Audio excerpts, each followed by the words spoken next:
No mai haere mai, ladies and gentlemen, and welcome to Fraser Ballpark for day one of the 2025 Open Women's National Softball Tournament. That's right, it's the one everyone waits for. It bookends the end of our season here in New Zealand, and it is Diamond 1 action from Sorensen Field with Papanui from Christchurch, strong team from Christchurch, taking on one of the traditional strengths of Hutt Valley softball, Aroha. I'm looking forward to a very good game in this one. I'm Gary Rohihi for Beyond the Dugout Broadcasting. I'll be your play-by-play commentator on this one. Joining me in colour, he has become a bit of an Iron Man today, Chris Stephenson. Congratulations, 4 games in a row. Well done. Sorry, guys at home, you're stuck with me. No one else was here. Been a pleasure, mate. How have you found the softball today? All the action on Diamond 1 you've managed to see? Yeah, well, normally I would never sit through 4 games of softball, but I've been on the edge of my seat. It's been some outstanding play. And listening to yourself and Naomi in the commentary booth. I wasn't going to say it's probably the company, but yeah, we 100%. do. I find it flies past when you're on the mic here and you're trying your best to describe the action to the people at home. Just while we're into the warm-up pitches, I might be able to quickly take you through the Aroha lineup, because they will be starting the batting. Their lead-off hitter, number 20, Kitty Winiata Inoka. She'll be followed by Yvonne Burgess and Candela Figueroa, Lara Andrews, Ortila Tavite. That's the meat of their batting. They continue with Michelle Bedwell, Jordan Mumu, Kimihia Tangiano, and Caitlin Lewin. About to get underway here. I'll just quickly run you through the defensive lineup for Papanui. Caitlin Hardy out at right field, Caitlin Davidson at centre, Kira Trim at left, Marisha Arfield is in shortstop. In the hot corner is Emily O'Connor. Second base, Jaya Baines, Lily Simcott at first. Mia Gilmore doing the pitching to Maya Puaka behind the dish. The lineups for both teams, ladies and gentlemen, as we're underway here. The sun is still streaming, but Chris, very much a factor in the eyes of the fielders in the outfield out there. Yeah, it's always that time of day. Last game in particular, there was a few pop-ups that were missed. Here we go, this one hit hard up the middle. Nice diving stop by the shortstop. These girls out there, especially at shortstop, really do throw themselves about. Put it all on the line for their teams. Every shortstop today has been outstanding. Just a lack of fear. She's injured herself. I mean, probably not seriously, but she definitely felt that one. Yeah, I think she might have just landed on that ball there, but great effort. I love it. And it's for a pitcher, they'll love that. First batter of the game. Getting down, getting dirty. You know you're going to get the... you're going to get the backup. However, Kitty Winiata Inoka gets her team going. She's standing up there at first base, safe. Yvonne Burgess comes up now, number 6. Kitty Winiata Inoka, Yvonne Burgess, Candela Figueroa, Lara Andrews. Vastly experienced early order lineup for Aroha. That's pretty intimidating for the defensive team there. Yep. And it doesn't get any easier. I'll tell you, Tavita, Michelle Bedwood, the whole lineup can hit 1 to 9. Well, when you're speaking of lineup, I think they've got 27 players or something on the team sheet. It's at least that many. It took me about an hour to write it down. They definitely do go deep on the bench, do Aroha. Good to see too. They've got options aplenty for their coaches to take advantage of. Exactly, and Kitty with the wheels just snuck over to second there on the steal. Showing the way right from the word go, Kitty Winiata Inoka. There's a nice pitch. Something I've seen with most of these pitches is the ability to throw very good change-ups. It's a skill that might have gone a little bit missing a few years ago, but boy, geez, they've come back strongly with it. Very impressive, some of the pitching this year so far.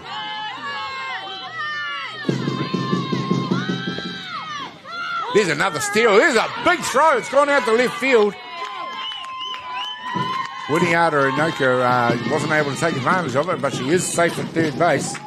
And straight away, we're seeing some aggression out there. It's a word we've used often, Crispy, throughout the day. Yeah, Naomi was talking about that last game as well. Yeah. And over her few decades of softball, she's been really impressed with the aggressive. As a coach, she loves to be aggressive for the base running as well. Yeah. And Cindy likes to play the game hard too. Get the runners on, move them around. Yep, another legend of Hutt Valley softball, Cindy Portai, out there doing the coaching, pulling the strings, moving her athletes around. It's good to see another experienced former international giving back. She's been pretty successful as well. Oh, nice bunt. Oh, there we go. There's been an initiated the rundown between second and third. There we go, and the runner is taken out. Yeah, so squeeze play. Was a squeeze. Nice work by Papanui to defuse that. They did get the out. It was Burgess who got taken out. Figueroa, who is safe at first base. Bringing to bat Dr. Lara Andrews. And to those of us in softball, we know what this lady can do. And that is everything.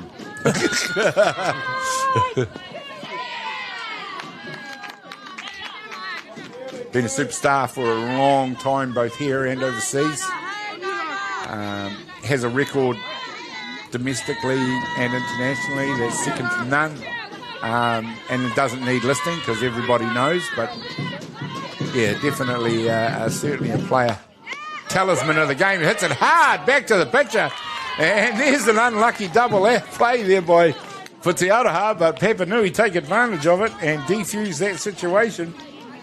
1, 2, and 3 out and 4 batters, and it is no score after the top of the first innings complete. Oh, 1-0, sorry. There we go. Missed one already, Gary. Yeah, just on that squeeze play. The runner came home. Been a long day. 1-0 to Te Aroha. That's a great start for them. We'll find out what happens when we come back in just a minute.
Well, welcome back, ladies and gentlemen. Beautiful evening here now in the Hutt Valley. It is 20 to 6. We're a little bit behind schedule. This is actually the 5 o'clock game. We're in the bottom of the first innings. And it is Te Aroha who scored 1 run in the top of the first innings. Papanui now up to bat. I will just quickly run you through their order. And leading off for them is Kyra Trim, Caitlin Davidson, followed by Emily O'Connor, Maya Gilmore, Lily Simcott, Brittany Terry, Maya Puaka, Marissa Arfield, and Jaya Barnes complete their batting lineup. Defensively out there for Atiawa. We'll quickly do everything in reverse from the first. Oh, first here, fine hit out to right field. That's going to get laced all the way to the fence. She's rounded 1, she's going to 2, she's heading towards 3. And that is quite a comfortable stand-up triple. And a heck of a way for Kyra Trim to get her team underway in this one. And the dance. The dance. I'm loving the expression by these players. Yeah. Nice work. Just got a bit of excited there, but I'll just quickly run you through that defensive lineup. Although there might be another hit on the way. Who knows the way things are going today. Caitlin Hardy out at right field. Caitlin Davidson at centre. Kyra. That doesn't sound right. Sorry, I've written a couple of wrong names there. I'll just borrow Crispy's list. There you go, bud. Take you through the defensive lineup. I've got a couple of wrong names in wrong places here in front of me for Te Aroha. So out there at right field for them is Caitlin Lewin. We got that bit right. Yvonne Burgess at centre, Candela Figueroa at left. Lara Andrews at shortstop. At third base, Michelle Bedwell. Kitty Winiata Anoka at second. Jordan Mumu at first. Doing the pitching out on the hill, Rongamai Luke Royal to the catching of Otila Tavite. There we go. I'll get that one right. Make a few adjustments to my field here. Yeah, speaking of adjustments to the field, the third baseman here was right up to take away the any bunt or squeeze play option, but she's moved back now to a more traditional field. Yeah, it's interesting. We're going to run her at 3, none down, hard hit. That one.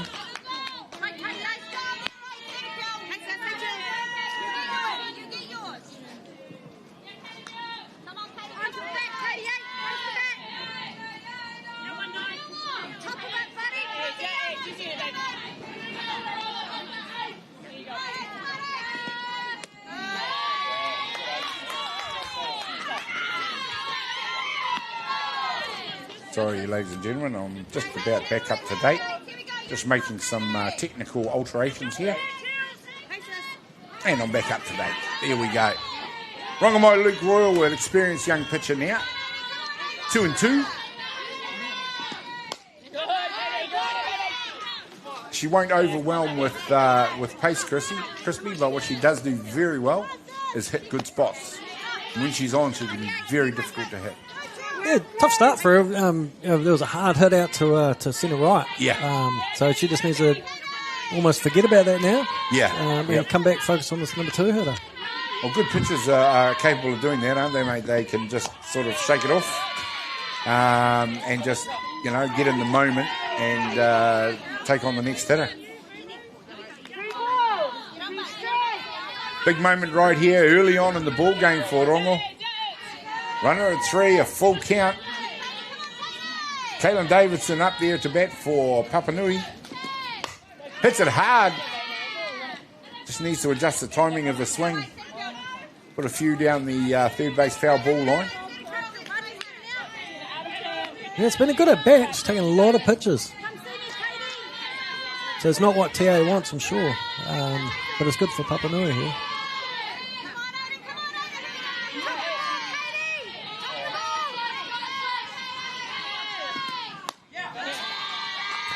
Another inside pitch thrown.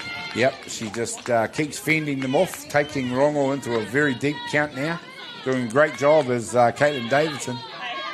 I tend to think when you do this, the odds kind of start slowly creep into your favour as a batter.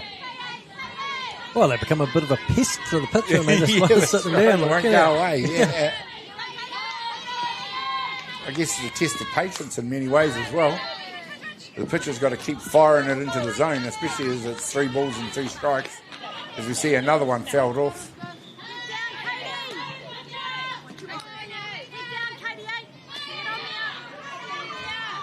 Bottom of the first innings, remember, ladies and gentlemen, and we've got a North versus South game here. Te Aroha from here in the Hutt Valley versus Papanui from Christchurch.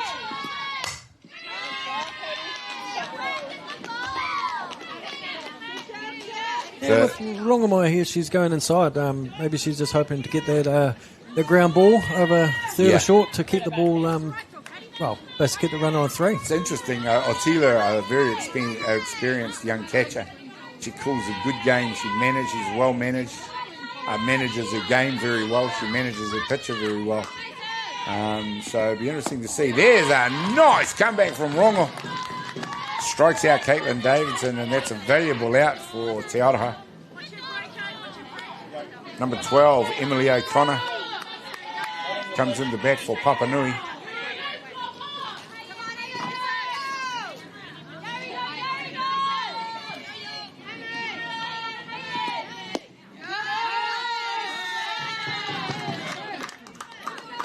That one in the inside tram line for a strike. Unbelievable, the weather today. It's just gotten warmer and warmer and calmer. Hard hit, straight to third base. The diving runner goes back just in time. Great work out of third base by Michelle Bedwell. Yeah, it's not easy looking directly into that sun there as well. No, you'd have seen a few of those games in your time here, Crispy. Oh, yeah, sure have. Third base. Cardinals, mean? Yeah. Third base? Yep. Wow. The Rock. Pretty much, Rock. Yeah. Nothing got past me. I'll have to ask some of your old teammates to be sure. One in particular I think I know very well, young Mr. Daryl Marino. Oh, Uncle Daryl will look after me. He'll say some nice things. There we go. This one's popped into shallow centre field, and Papanui convert that run with one down. It is now 1-1.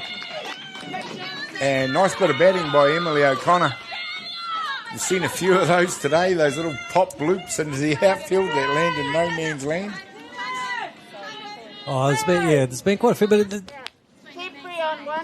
just a runner going on there. But Yvonne did well there. She had the choice where she could have tried to make an incredibly difficult play and diving for that, but she chose to be sensible and let the ball bounce in front of her. Yeah, we've seen a couple of times where they've gone for the catch and given up a basis. It's not quite on. No, and with 2 out, that was the right call. So well done. Smart play.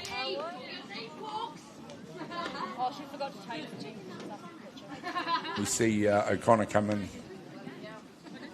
There's the runner. There's a bit of a discussion between the umpires here.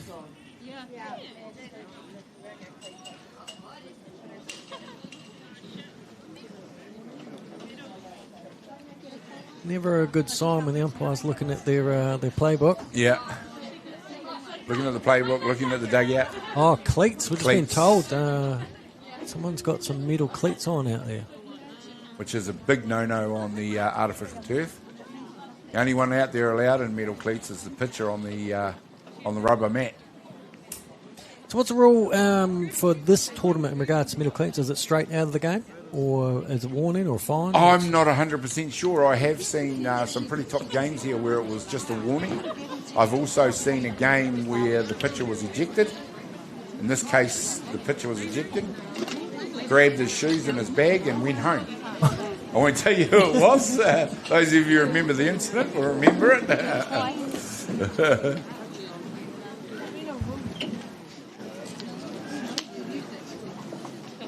Well, we have been told that it may be an ejection. Just wondering which player it was out there who came on with the metal cleats. They're looking at the Papanui dugout, aren't they?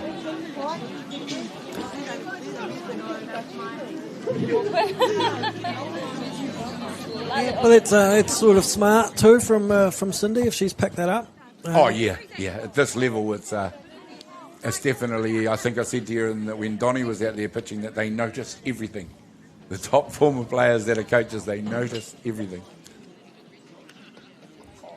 Yep, and Cindy's not afraid to make some enemies out there. Yeah. Her role as a coach is to get to the title. I'm not necessarily sure that it'll be enemies.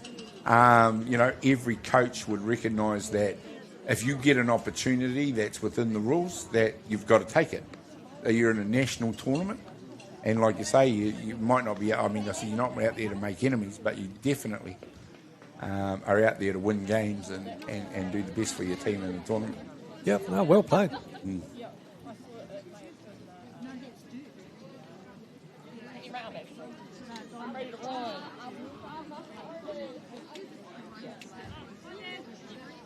We'll just stay with it because I'm really interested to see what the outcome of this discussion is.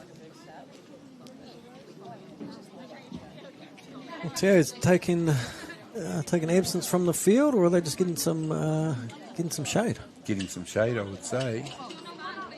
Shade and some rest.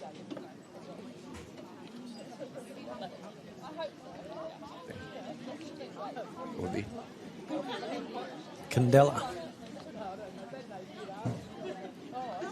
17. The Papanui pitcher. Oh, no. The replay there will show you that Maya Gilmore has not changed her shoes, which she is required to do. She's the pitcher. She is required to change those shoes when she bats. She can wear the metal cleats on the rubber mat. The umpires, I believe, will be checking the rule book to make sure that they dot all the I's and cross all the T's. The penalty, I believe, is an ejection from the game.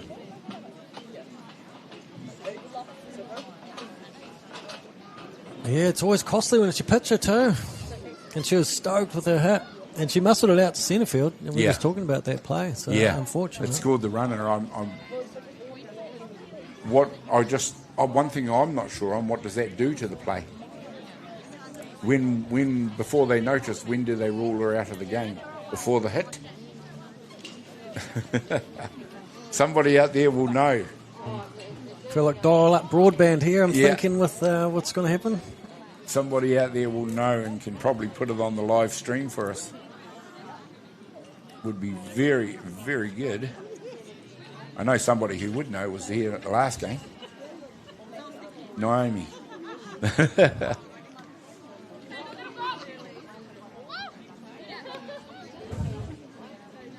But interesting, yes.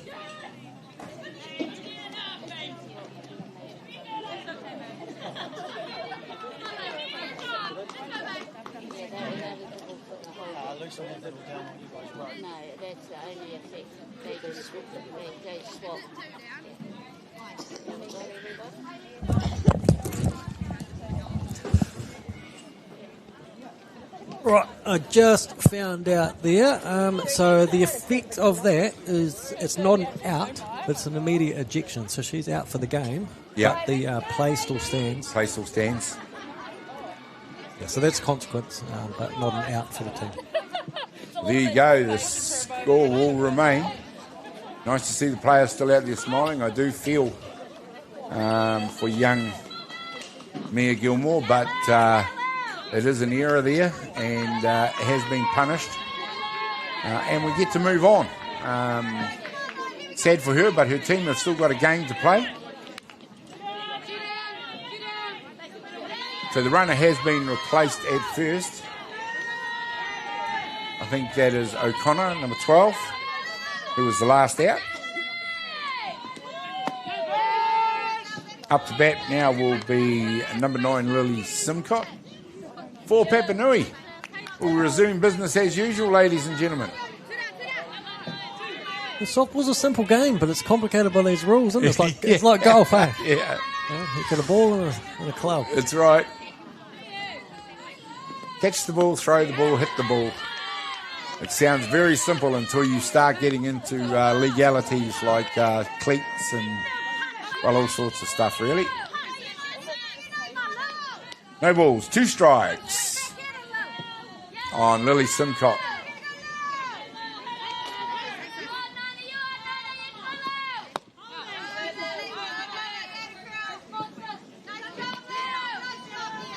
That sun looks like it's really coming to effect now. Yeah, You see Michelle at third base there. She's holding the glove to her face. Ladies and gentlemen, you'll see the length of those shadows starting to come out across the diamond. It is not a great time to be a fielder in any of the left field positions. Third base, shortstop, left field themselves, even centre field, all badly affected by sunstroke. But it's the same for both teams, which is the good news about that.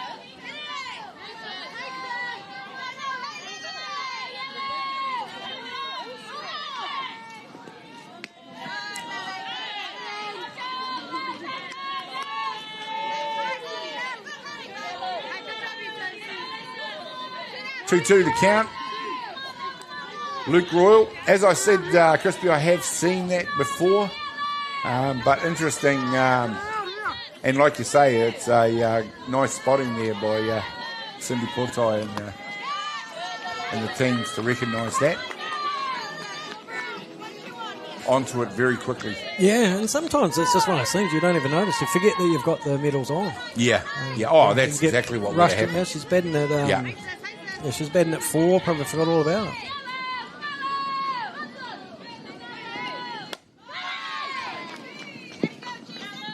The other thing at this level, you tend to see a lot of pitchers who only pitch.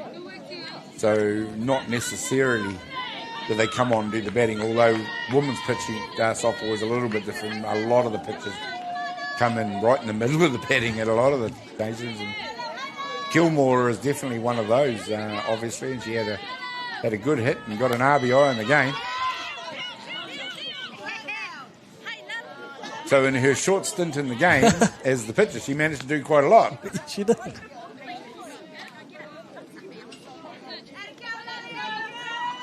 3 balls, 2 strikes. Luke Royal's making a good comeback. There's 2 downs now. The runner still at 1. On a full count. That one too low. Simcock picks the walk. Heads down to first base.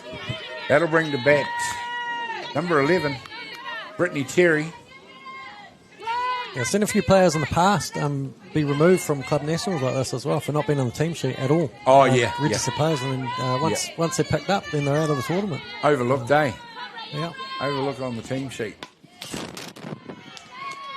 And those are basic clerical errors, you know. Someone has forgotten to write the name down or whatever. Well, especially entering them into entering them into a tournament. Yeah. So, right, here's my team, bang, double check. But unfortunately, it's happened quite a few times. I know with old Daniel Tarapi for PK back in about 2012. Oh, I vaguely remember that. Yeah. Yeah. Well, he's a name from a few years back, mate. Yeah, nice little Otago fella. A guy from Otago, yes. He was an Otago teenager when we were living down there. Yeah, great guy, too. Had this little spinner change when he would come on the pitch as well. Great batter. Yeah, he's a good lead-off. He's a good pitcher in Otago and sort of didn't carry it on when he came up here, but obviously managed to make his reputation with the bat. Oh, there's a great throw back to second base for the pickoff. Unsuccessful, but almost right on the spot. Papanui certainly looking for a way to move that runner from 2 to 3.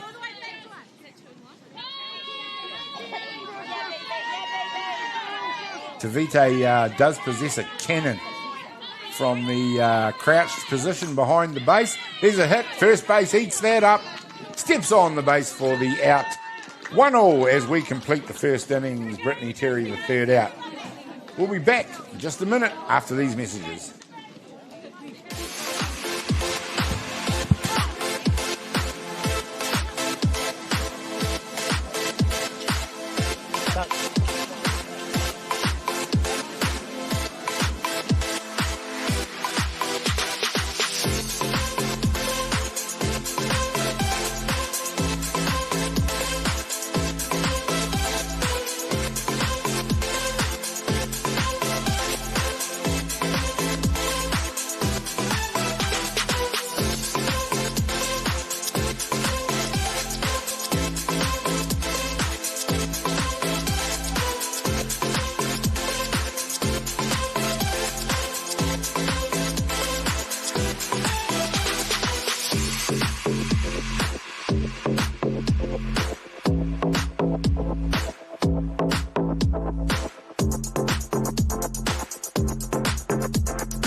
ladies and gentlemen. The shadows are getting longer here at Fraser Park.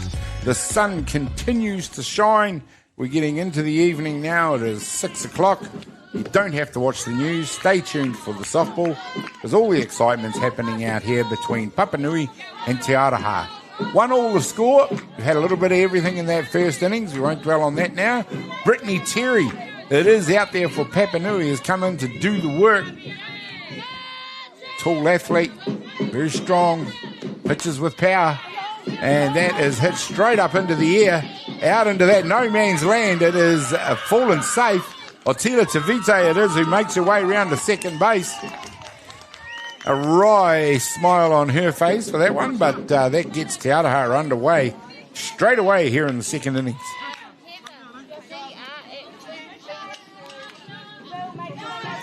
Bringing to the designated runner, Charlotte Woolley. Comes in for Te Aroha.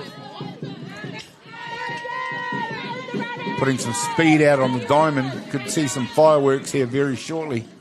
Cindy Potai, all the tricks up her sleeve.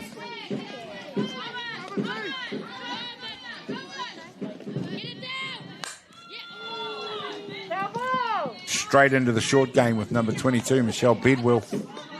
Yeah, Cindy's just going to try to accumulate those runs, eh? Yep. Just put the pressure on, get the run into 3, and then you get 2 shots to score. It's amazing that pressure just accumulates, doesn't it? And if you just keep that pressure on them, and in order to do that, you've got to execute your plan very well. Te Aroha always been very good at doing exactly that. There's the steal this time. Great throw. Great throw by Maya Puaka. Absolutely nailed the runner a good metre away from the base. Yeah. Great play by Papanui, ready for it. Yeah. I'm always looking, I love to see the coach and the player look at each other, because, one of them's missed that call. Yeah. Because she was cold. Yeah. Yeah, the Papanui third base, she knew straight away O'Connor. Cindy's shaking her head a little bit over at in the coach's box there, thinking of what could have been, I guess. Yeah, the signal was obviously there, but I think the jump was just a little bit slow by the runner. Not quite there. You see it there on the replay just a minute ago.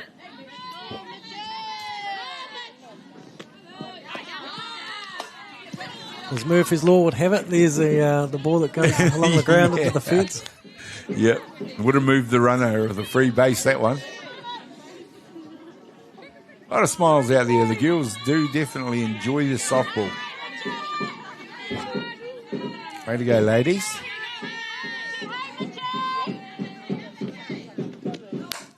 That one in the middle, it's popped high in the air. First base is taking an age to come down. Rock solid underneath it, and Bedwell becomes the first out.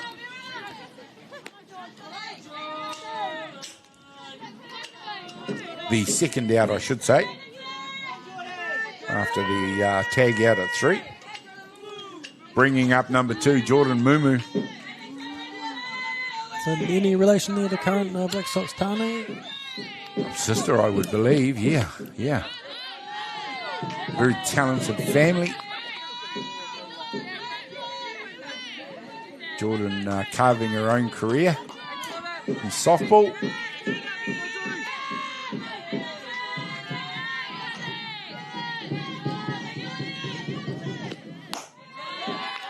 Bit of venom in that one.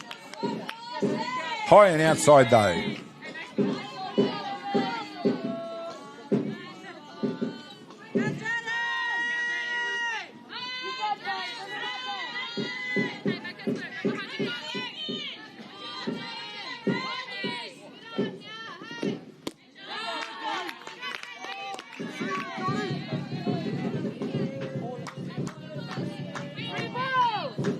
I dare to say that the look from Cindy sometimes will be worse than the Barker.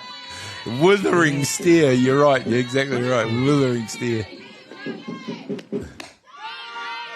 Nice pitch right through the middle, but with pace. I was just thinking back in the day of coaches that have it 3. I would always make it to 3 though on those. Oh, it's fast, boy.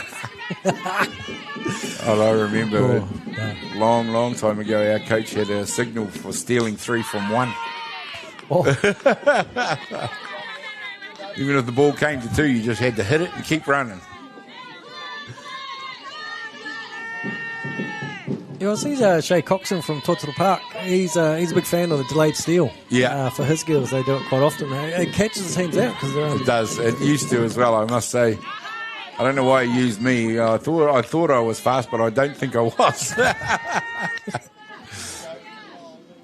Maybe they weren't expecting it because it was me. I don't know. 3 balls, 2 strikes. Jordan Mumu going to work out there for Aroha. Probably those little legs. You look fast, eh? Yeah, that's right. They're going fast, but you know.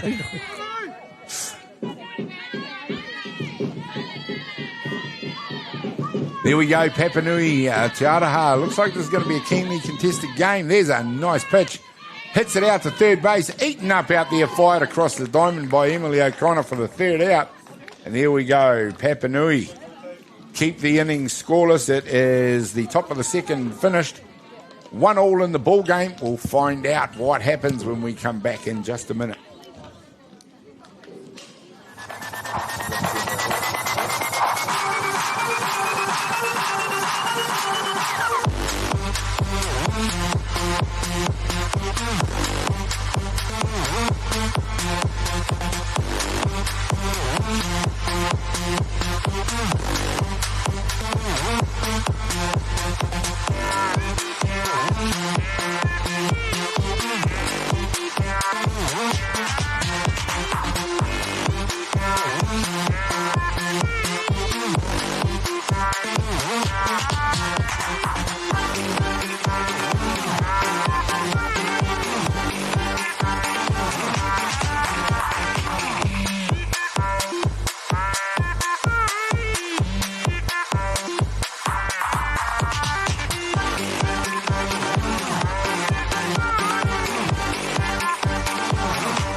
Oh, no, my haere. Welcome back, ladies and gentlemen, where we have a very tight ball game on our hands now. We're into the bottom of the second innings here between Aroha and Papanui on Sorensen Field here at Fraser Park in the middle of what's an absolutely stunning day here in the Hutt Valley. Great day for softball. There's a good sprinkling of spectators around the diamond. Aroha always attract a great following. One of the real powerhouses of softball here in the Hutt Valley. 2 teams in the Hutt Valley that are definitely focused on women's softball. You've got Saints also in the tournament, Hutt Valley Saints and Aroha. So that is their major focus. Both very good at it and both obviously hoping to feature at the sharp end of the tournament on Sunday.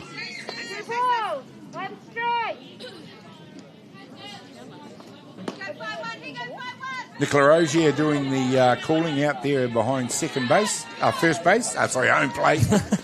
Gosh, it's been a long day, Crispy. Don't laugh at me, mate. Liam Stewart out there at first base and Joe Edwin, Doug Hill, Lucy Pearce. I was looking along the wrong line again. Sorry about that, ladies and gentlemen.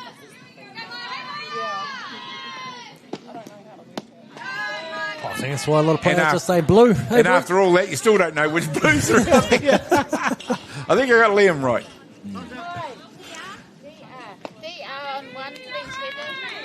Here we go. Papanui got a runner on base. The DR goes out to run.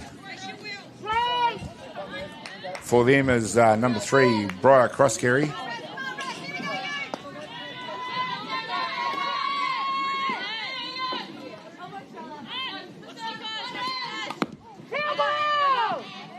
Number 14, Marissa Arfield it is. Going to bat out there. Maya Puaka led them off. Got the runner out there on first base. TA just swarming that plate. Look at the first and third are right there. Take away that bunt. Yeah, well drilled infield this one. You've got to be very onto it. There's a nice push bunt. The out's going to be making, but the job has been done. Papanui have moved the runner to 2. Arfield did a great job to beat that first base, storming in to take that ball, but it was the fielder, was Rongamai Luke Royal, the pitcher. Here's the replay here. She pushes it out just a little bit hard for the first base to take it. Luke Royal picks it up, fires it over to 1 for the out, and quite an easy transition for the runner at first base.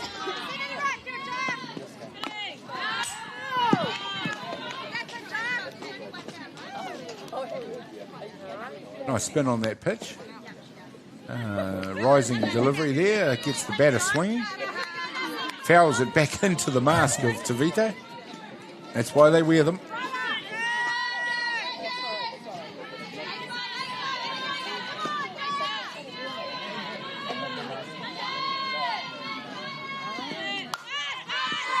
Barnes it is this time, who drops one onto the deck.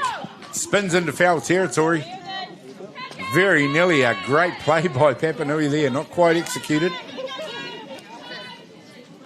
Yeah, but also smart heads-up play for Rongamai as well. Letting that bounce and roll foul. Yeah, there's the decisions you've got to make in the moment. She possibly could have picked that up. She possibly could have got the out. But she probably would have given up the base.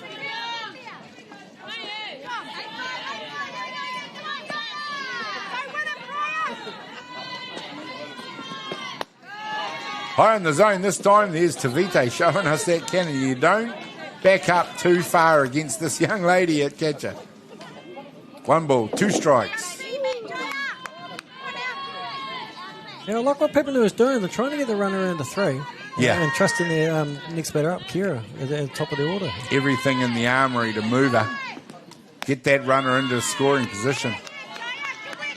That pitch just drifting off the outside of the plate. Didn't miss by very much. But nice job by Jaya Barnes. She comes in the 9 spot. I have seen her at tournaments before. Very capable batter.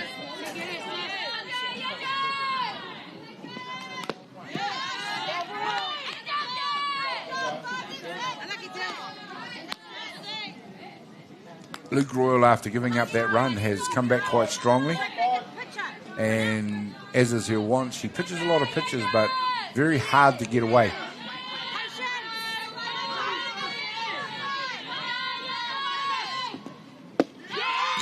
There we go. Her patience wins as she strikes out Barnes for the second out here in the innings. The runner still at 2. They're up to the top of the order, however, with Kyra Trim. We know what she did the last time she came up to bat and launched one out to the fence.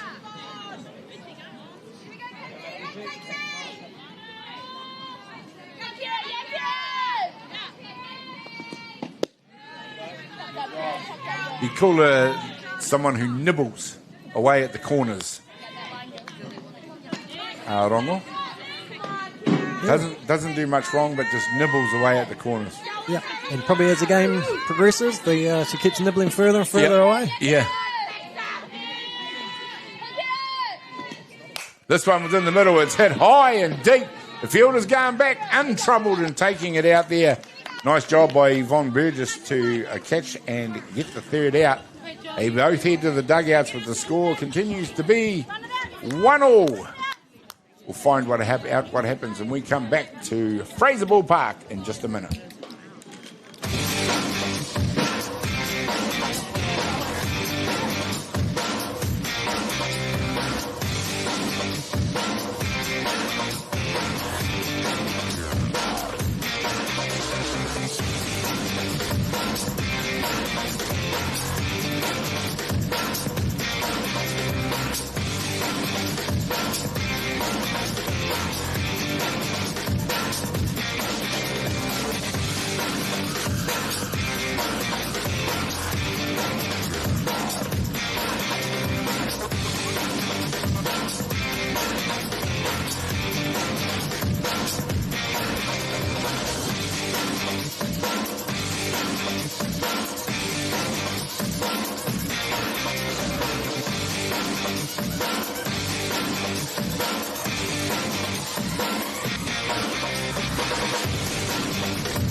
Welcome back, ladies and gentlemen. We are now into the top of the third innings. This game is moving along nicely, and it is a 1-1 in what's proving to be a very tight affair. We have seen, Crispy, once the batters get into their second cycles in the ball game, that these games have opened up. Pitching has been pretty good. I don't know if that'll happen, but that is when it has happened in the previous games today. Yeah, we saw that with Ramblers and Waitakere, didn't we? Yeah. Well, there's a couple of big innings in that couple of very big innings there. We had 16 and 5s, 21 runs in that ball game. There's a beautiful shot of Fraser Park in the evening. There's a hard hit out to shortstop. Eaton up there and fires it across the diamond. Nice work out there by Marissa Arfield. Take the first out, which was Kimihia Tangiano, the DP in the order for Aroha. Coming up is the vastly experienced Caitlin Lewin. Hits the ball very hard, this girl. Definitely capable of firing it over the fence if she gets the opportunity.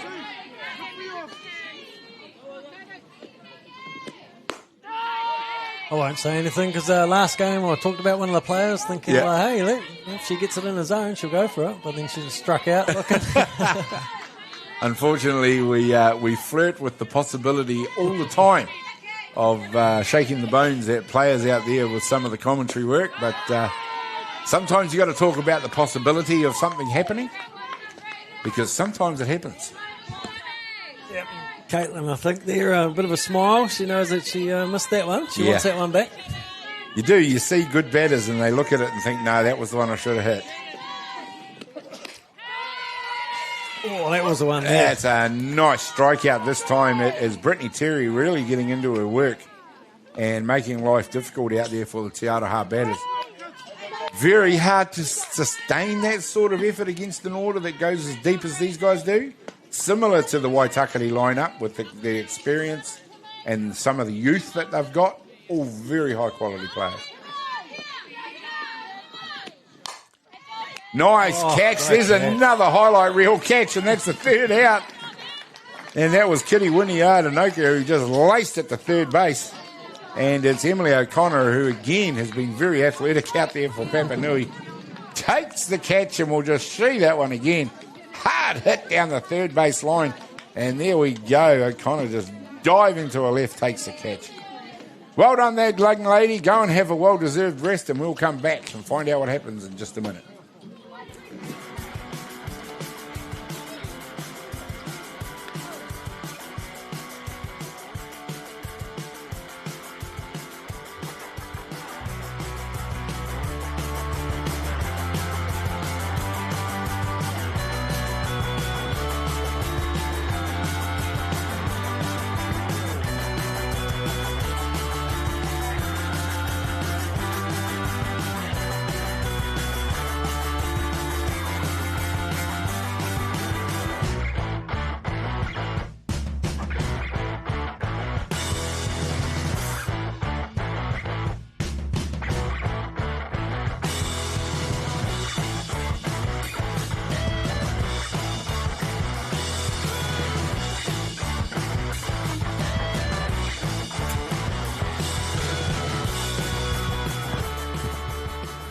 Well, there we go, ladies and gentlemen. We are into now the bottom of the third innings of what is proving to be a very exciting ball game.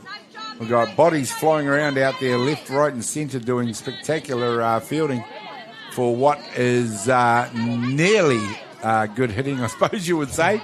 But just like that one, everything these ladies swing at today seems to come out of the middle of the barrel, Crispy. So I don't know what they all had for breakfast, but there's certainly been a lot of power on display out there. Oh, certainly hasn't. It's a beautiful sound, isn't it? Absolutely. We love hearing it. Yeah, and we've seen some big home runs today from the ladies as well. And several home runs out here on Diamond 1. I imagine the Diamond's around 5 or 6 diamonds in operation around us, ladies and gentlemen, all with games going on. We're a beautiful panorama right there of the lovely blue sky enjoyed here at Fraser Ballpark. I hope all you guys in the cloud and the mist up there in North Harbour are very jealous of what's happening down here in terms of the weather. That's a standard day in the Hutt. Standard day in the Hutt, mate. I've never lived out here, but I'm a fan of Hutt Valley softball. Anyone who hears me, I know I'm from Wellington, and if they emerge again, then that'll be me, black and yellow. But Hutt Valley, I love it out here. They put on fantastic tournaments.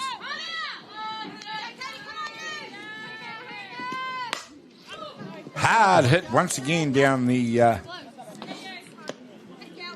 foul ball line. Caitlin Davidson has hit about 50 of those down there in her 2 at-bats so far. We saw her hit about 6 or 7 foul balls in her last at-bat before Rongamai eventually struck her out. And that battle is just continuing right here.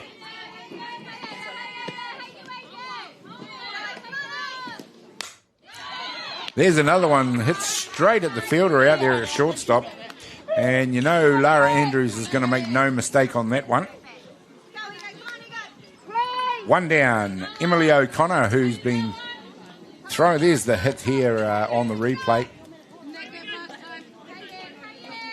Staring down the pitcher, hits it hard, gets it infield straight to Lara Andrews at shortstop.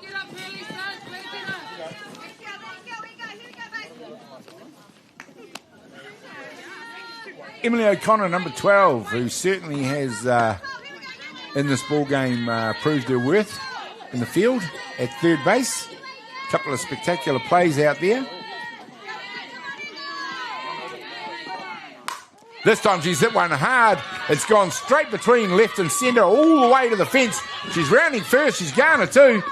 And there's a nice return from TA to limit the damage on that one. Emily O'Connor standing up at second base. That's just a continuation, Crispy, of the batting that we just described. Beautiful piece of batting by Emily O'Connor. Wow, like we talked about before, everything's coming out the middle of the bat. Yeah.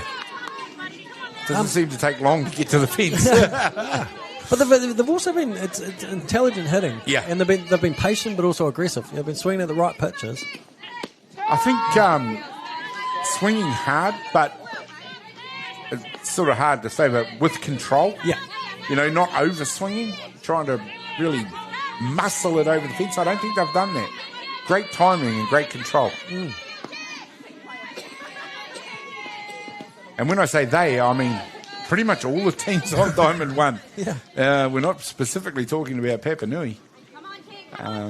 Probably on top at the moment would be Waitakere with the display they put on, but all the teams have managed to middle the bat with the ball.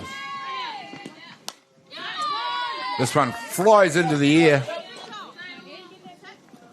Yeah, those little ladies today, they've been well ahead of the pitch too, though. Yeah. You know, they have been, in saying that, a lot of them have been pulling the ball. Yeah, down that third base foul line, yeah. Just a little bit of adjusting to be made there in the timing. And you'll see them go, you'll see them go out into the diamond a bit more.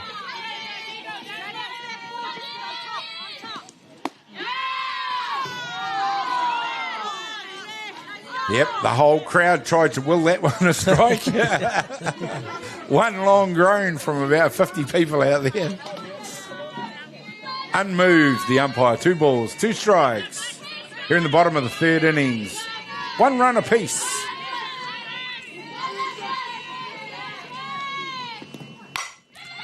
And there's another example of one straight out of the middle, down the third base line, just a little bit early turning on that pitch.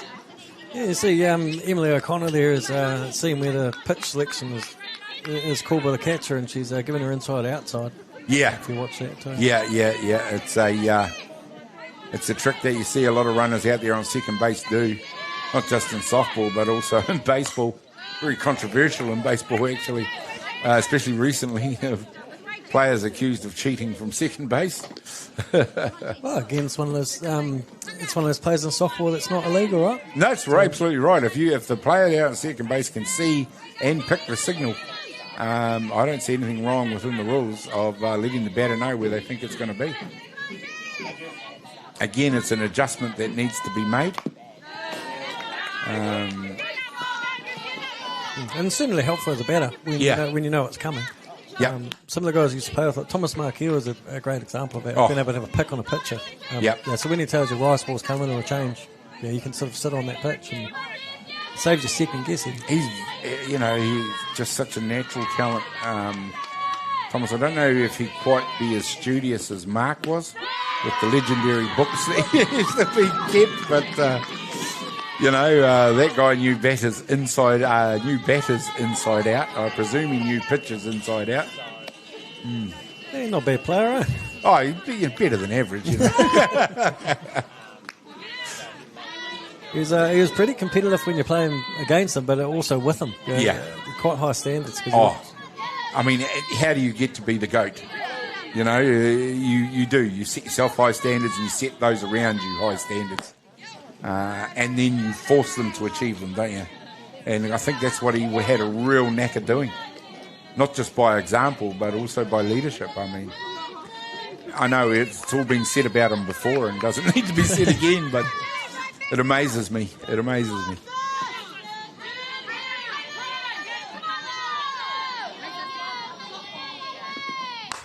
Hard hit down the first base line. It just goes into foul territory.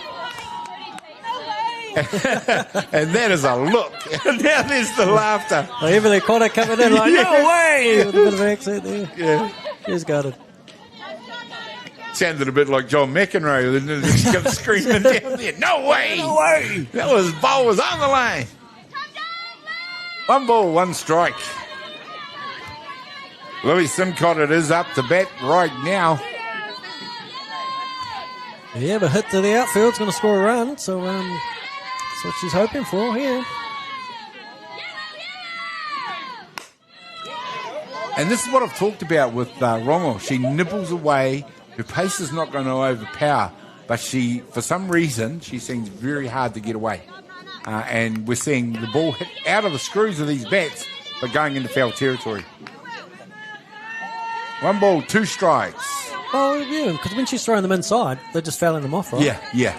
So I guess it's up to the batter now to make the adjustment. And so far, other than the first run scored, she's been the patient one. She's the one that's just kept throwing it. This time it's popped up into the air. And Lara Andrews it was who runs back, takes the catch. Simcott the third down here in the bottom of the third innings.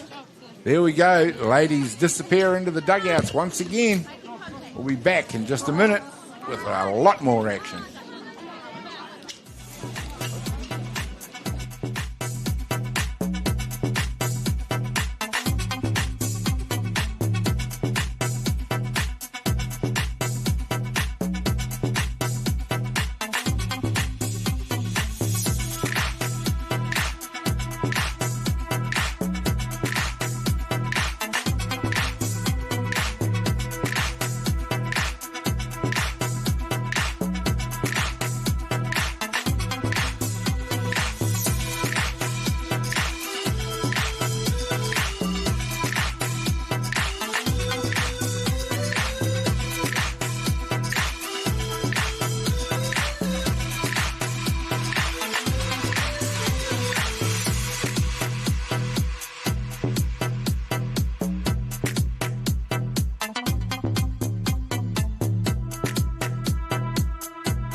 Blast off, ladies and gentlemen. There we are. We're back in softball mode here at Fraser Park, and it's Yvonne Burgess for Te Aroha up to bat in this tense game. It is tense at the moment between Te Aroha and Papanui.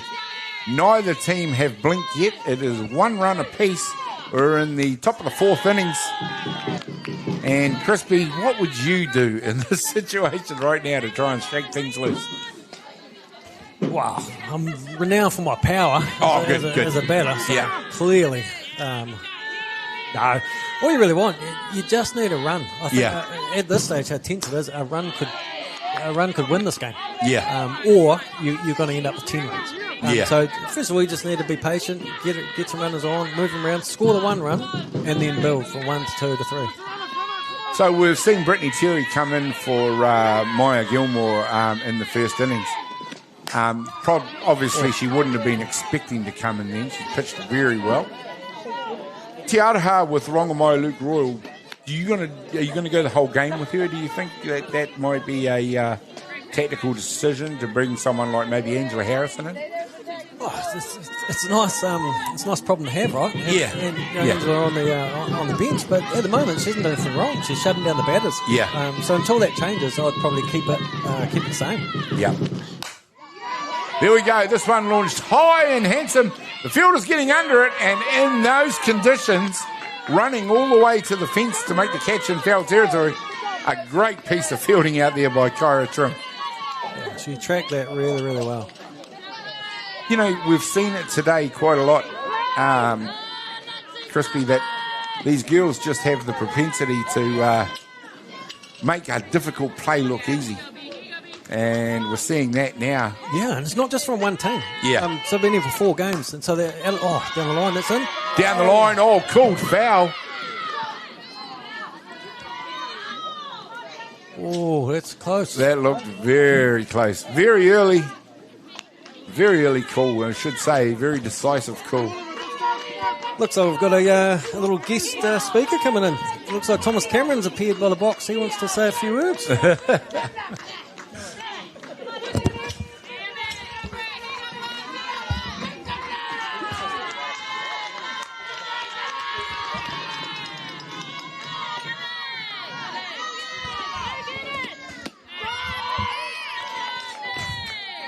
There we go, number 25, Candela Figueroa, it is, who's up to bat now for Aroha.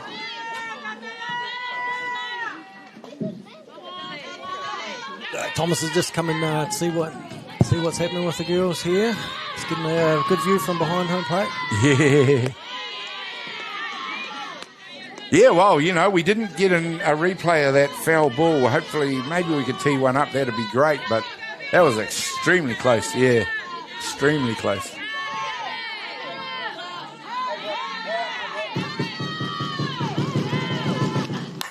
Hard hit this time. It's O'Connor who eats it up and fires it across the diamond. There we go, and just like that, 2 down.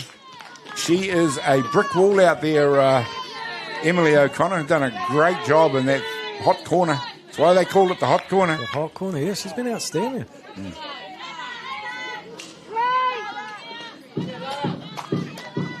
There we go. There's straight to O'Connor. And again, she backhanded that and made it look easy. Yeah, great movement too. Good range, eh? Yeah. Excellent range. All the fielders have shown that sort of range. Third base has been pretty hot corner though all day. There's been quite a few good plays taken from there, and they've been nice and aggressive too. Watching third base, they've been coming forward, attacking the ball, not sitting back on their heels and waiting for it.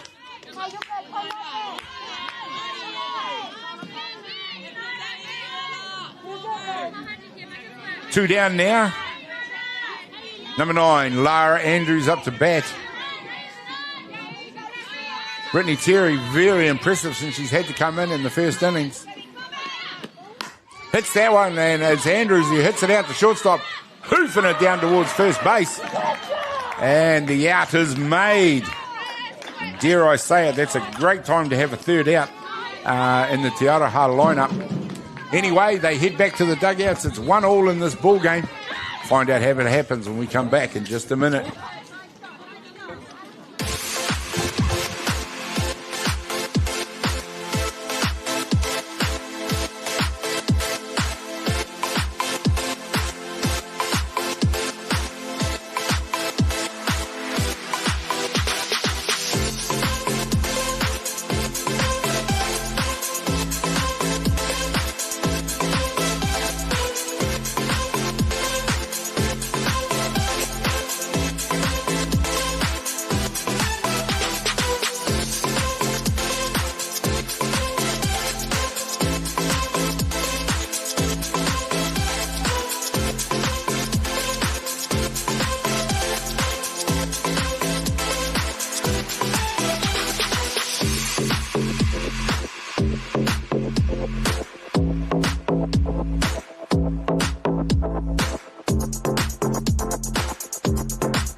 Welcome back, ladies and gentlemen, and a pitching change has been made by Te Aroha here in the bottom of the 4th innings.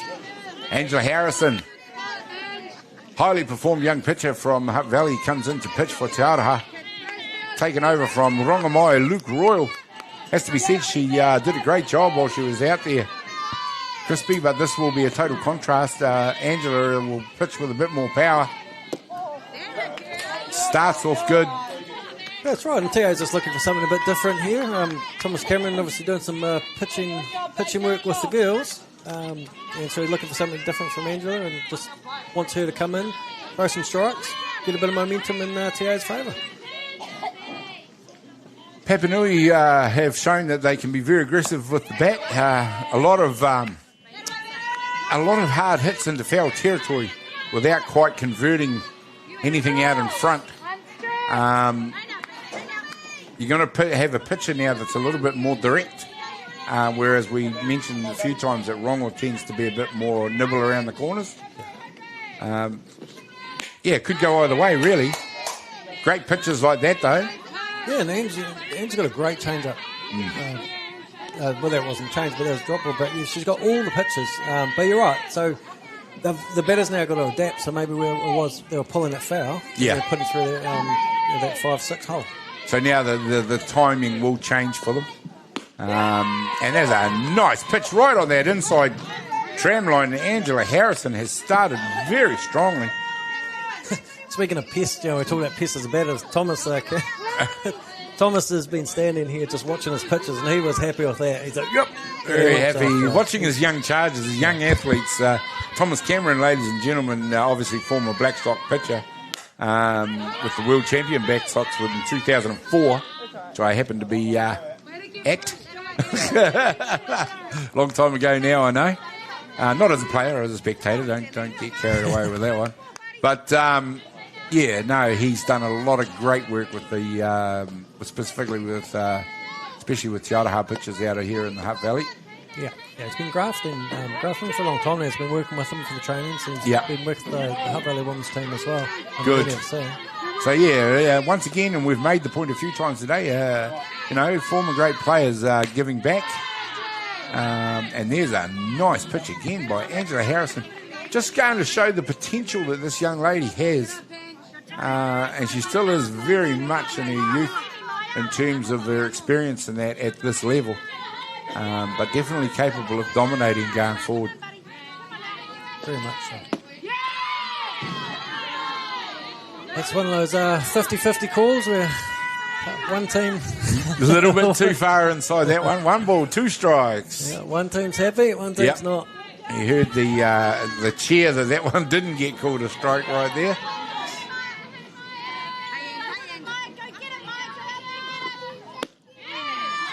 And this is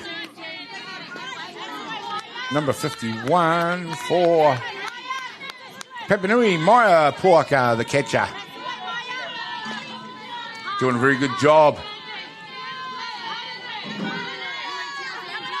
After the strikeout of Brittany Terry. Hits one straight back up the middle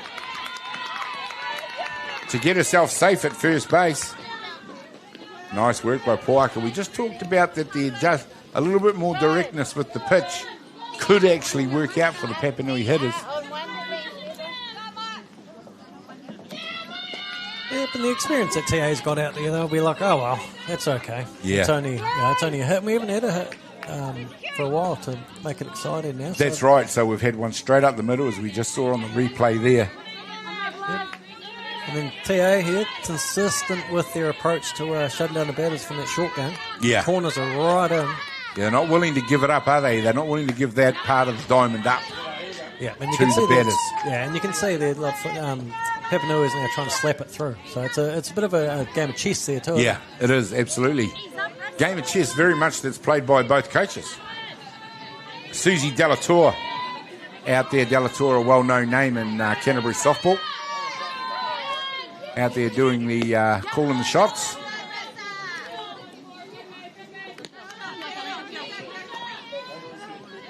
Yeah, both teams are still testing each other out. It's like you're sort of You don't know if it's going to be one run. Yeah, well, this game, it's just the kind of blink, one team might blink and the other one will take advantage. It seems to be that kind of a game. You're waiting for it to bust open, but it just hasn't happened yet. Great job done defensively by both teams to keep this game in check as well, though. Yeah, you asked before, like what do the teams need to do to get ahead? And I think even for both the teams, the coaches are scratching their head and seem to think something's got to happen. Yeah, well, the thing is you need those bodies in motion, and then we see one that's lined straight up the middle again. 2 in a row for Papanui. Great job by Marissa Arfield to move the runner and get herself safe at first. 1 down. And they're at the bottom of the order now. Number 5, Jaya Barnes. It will be, he's going to have it's Atiawa who are going to have a chat out in the middle there. Yeah, probably for Ange. Those pitches are just a little bit too close. Yeah, I mean, she does have extra velocity over Rongo, but she is being a bit more direct and maybe a little bit too much in the middle of the zone. Great strikeout to start the innings. But if you hang it in the middle, doesn't matter what pace you are at this level, sooner or later the batters will catch up to you. That's right. And we've seen our number 9 batters aren't slouches with the bat either. That's right. A lot of speed that we've seen throughout the day for number 9. I've likened it. Batting orders these days have changed, and they almost restart their orders as they get low in the bat. So you get 7, 8, and 9 are almost like a lead-off 2 and 3 role to prepare things for the top of the order. So the traditional role of maybe having your weaker batter at the bottom has kind of gone out the door. Certainly, there's a little pop bloop taken by second base, and the out is taken, but both runners have moved. Runners now at second and third with 2 down. And this game is just, pressure is building. Absolutely, pressure is building. We're 1 swing away now from impacting the scoreboard. And 1 out again for it resetting. That's right, yeah. A loose pitch can change the game. Yeah.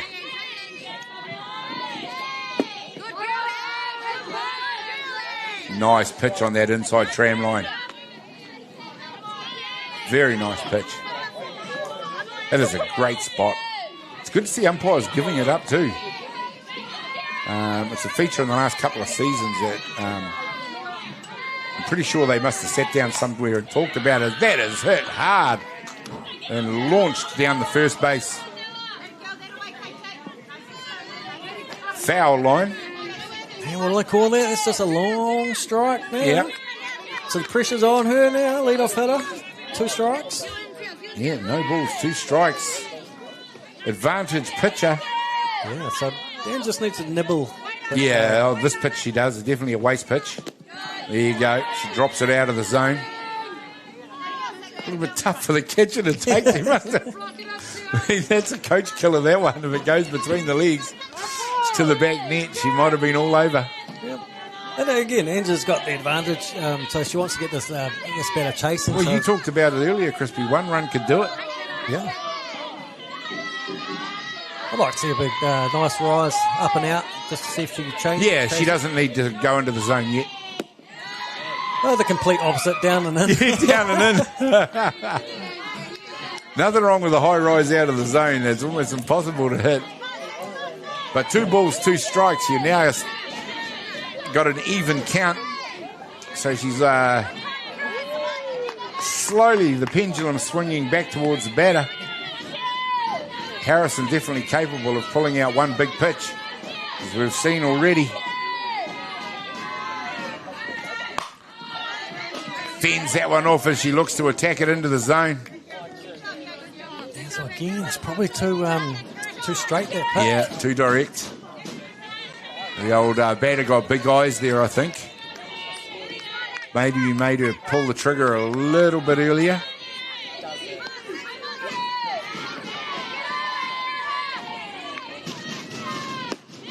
Oh, and there's that pitch I was just talking about. She finds it to millimetre perfection to strike out the batter and end the innings and defuse that situation for Te Aroha. Brilliant work by Angela Harrison. Well, we'll head into the next innings. We're going to go to the top of the 5th and find out what happens when we come back in just a minute.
Welcome back, ladies and gentlemen, and pressure can do strange things in a ball game, and we have both teams exerting huge amounts of pressure on each other, but they remain locked up at 1 apiece, and it is Brittany Terry, the impressive Brittany Terry, going to work out there since she had to come in the first innings. We just talked about how long she might be able to maintain it. She looks strong, she looks fit, and she's pitching just as fast now as she was in the first innings. So there's a nice hard hit, and that might break things open for Te Aroha. Michelle Bedwell it is who rounds first, stands up at second, and things are just beginning to loosen up. We saw it with Papanui. They gave themselves opportunity there, Crispy, and now Te Aroha's turn. Yeah, and look, they're getting their runner on as well. Otila Tavide, that was. Beautiful hit by the catcher. She just sat back on it, look. Boom. You know they're seeing the ball when they sit back like that. Yeah, and if you would imagine now that Cindy would be looking to move the runner over. There we go, straight away.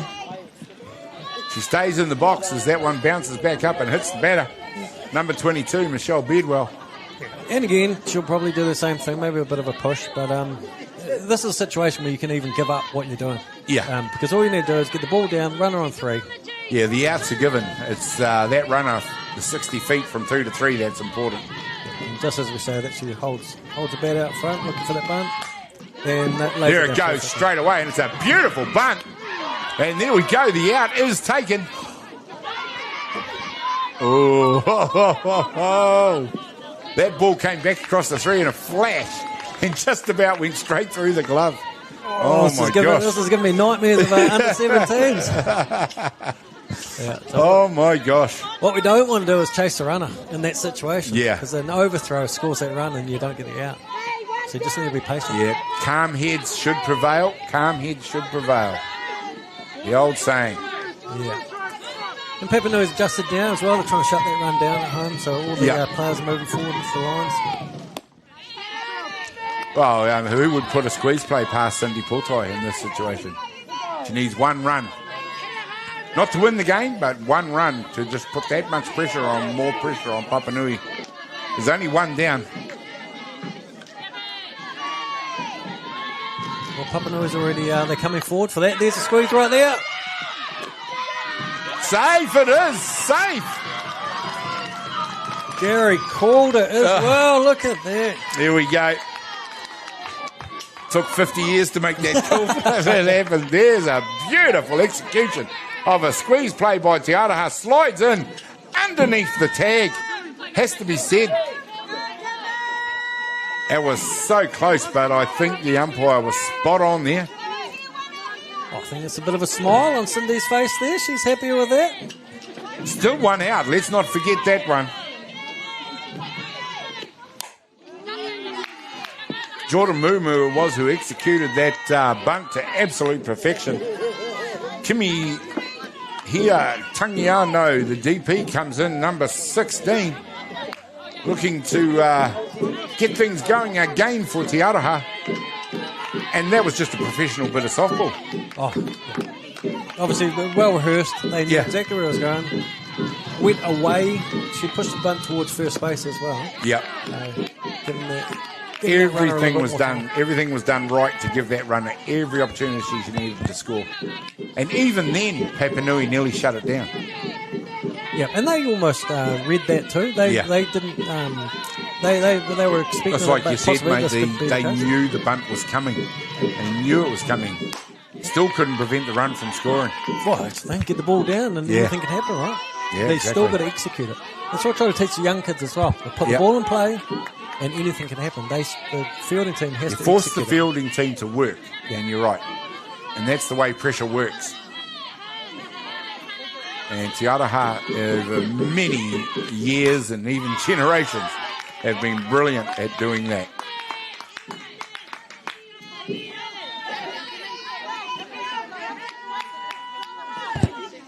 You have noise from the TA girls are starting to lift as well after getting that sort of goal. Elevating, definitely. But we talked about it being a bit of a chess game, and that was just a master move.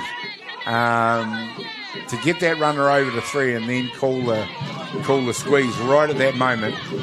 Got to give it up to Cindy and the way she did that. Yeah, and had trust in the players to get that bunt down. To get it done. Because the runner still has to run. You've got to execute that well. So that courageous play.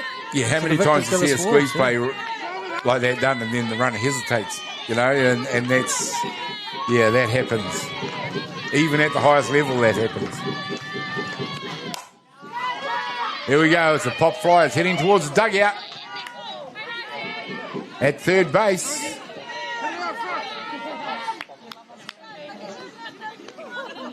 Just, you see it, the little bit more hustle from the Te Aroha girls. She ran back to the box there. Wouldn't drag the bat or anything. 2-2's the call. 1 down, a runner at 1. Papanui now having to find a way to get out of this, and there it is. It's hit straight over the top. It's going to go all the way to the fence.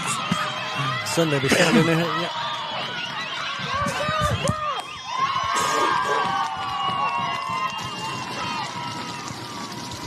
Yeah, nice aggressive work there from TA as well. Great hit out to the fence, and that runner was not stopping. So that's given TA a 3-1 lead now. Papanui's just called a timeout and just going to slow things down, get the composure back. Don't know what happened there, ladies and gentlemen. My apologies. I literally just choked on my own words. Oh, look at that speed at 3. Here she goes. Look at that. Boom. Eyes for only one direction. Oh, great side. Great piece of play. We talked about something needed to break the game open. And Te Aroha have done just that. I'm settling down now, ladies and gentlemen. A little bit of a coughing fit. Sorry you had to hear that. Yeah, that does not get any easier, too, with Caitlin up. Burst of excitement like that, just a little bit too much. Inside pitch. Papanui now, this really tests. This really tests their courage and stamina. Te Aroha continue to pile the pressure on top of them.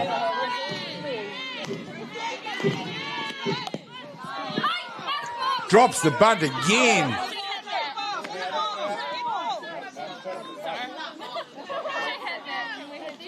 There's a lot of umpires on that diamond. Yep. And they all ran straight at the home plate umpire with an opinion.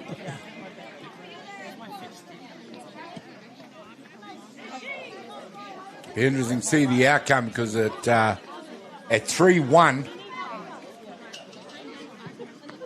in the 5th innings, Yeah, it's good coaching by Cindy as well. She's not afraid to back her players. Well, she's keeping the ball in front of the infield. Yep. And it's them that all the pressure is piled on right now. Yeah. She's almost like in the boxing term. She's got them against the ropes, and she just wants to sort of finish the job here.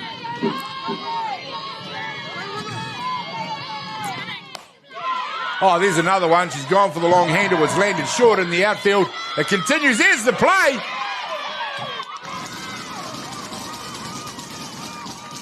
Tried to lay the tag on. Perfectly legal in the act of sliding.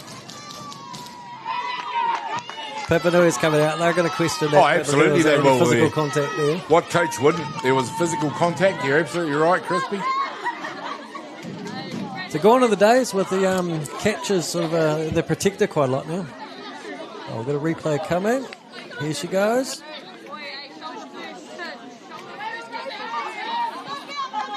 Oh, yeah. Yeah, who knows about the intent there? That's why the Blues give the job they do.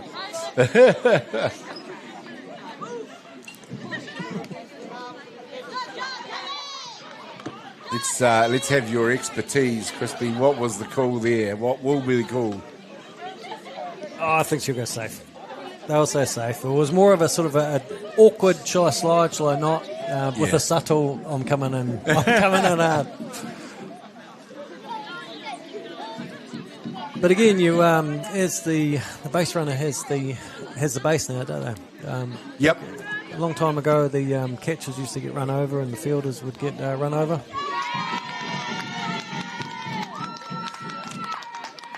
So she's hitting back to 2.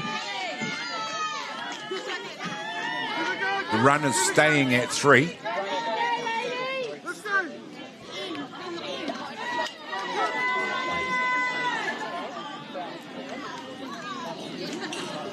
I like it here. Papanui coach is still out there arguing the point. Yeah. And not so much I'm happy about arguing, but she's actually backing her team up too. She's gone out there to fight for her players. Yeah, that's right. And I think that's good. Her players, if they see that, will think, yeah, my coach's got my back. She'll use all the experience she can to try and influence, and she is deemed to be safe. Atiawa keep the pressure, piling the pressure on Papanui. Runners now at 2 and 3. Top of the order. Into bat, Kitty Winiata Inoka.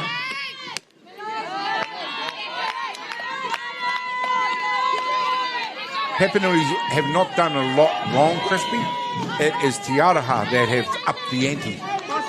They've upped their performance. They've upped their execution. They've upped everything they do. Yeah, you couldn't fault that as a chess move. It's been great. Yeah. It's a great sophomore intelligence. And the teams had to apply what the coaches called. Yeah, very much an arm wrestle was in place, and the Atiawa Brains Trust have just decided what they need to do to crack it. And so far it's worked. Yeah, you've also got the Papanui field a little bit flustered at the moment because I'm not sure with what's going to happen here with one out.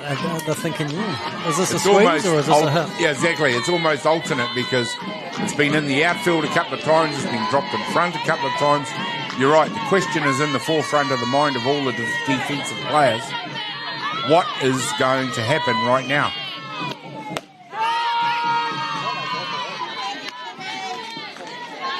Nice pitch on the inside half of the plate by Terry. Brittany Terry still continues to throw a good game. But like I say, 2 balls, 1 strike. It's Atiawa that have upped the ante.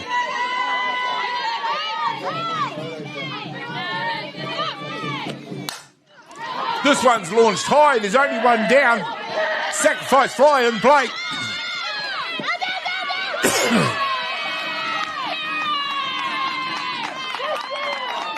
This time it's Papanui.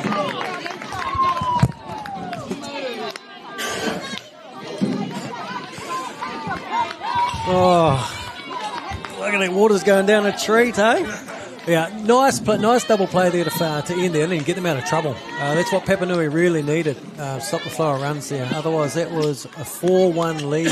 So now we sit with 3-1 going into the bottom of the 5th. So much sorry there, ladies and gentlemen.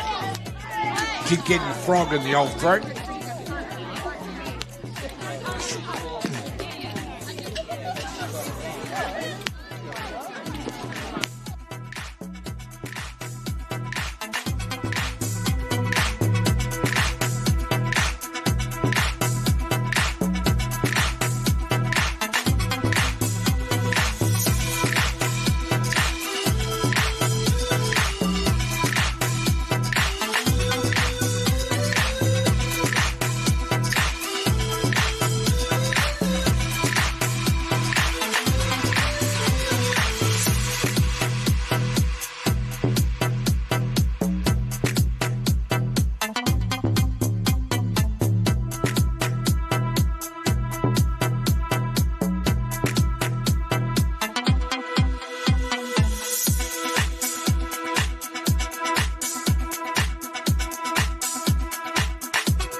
There you go, ladies and gentlemen. The action here has been too hot for this commentator to handle. I've dropped my bundle. I've been coughing all over the place. Everything's gone out of there. Te Aroha, what a great display by them, Crispy, to break this game open and break the deadlock. Yes, and that's why we had sort of quiet word with Thomas when he was in here before, and he said something needs to happen. And for TA, that was the something that happened there. So they'll go into this in a little bit more confidence as well. They've got 2 runs to play with. Papanui doesn't need to. They don't need to panic. I don't think panic is the way is what they need to do. You're right. It is a 2-run deficit, and that is really nothing. Although if you were both teams, you'd want to be Te Aroha, the team in front. But certainly Papanui proved in their previous innings of theirs they were capable of getting bodies in motion on the base. That's right, and they're not going away. They're there to bat and there to play, and they're in a good part of the order. Nice pitch for Harrison as she pulls the strings on that one. Takes all the pace off it, fools the batter. Caitlin Davidson, who now owns the world record for firing foul balls down the third base line. It's not a record she'd want to own, but she's still finding the middle of the bat, looking for a way to get it out in front.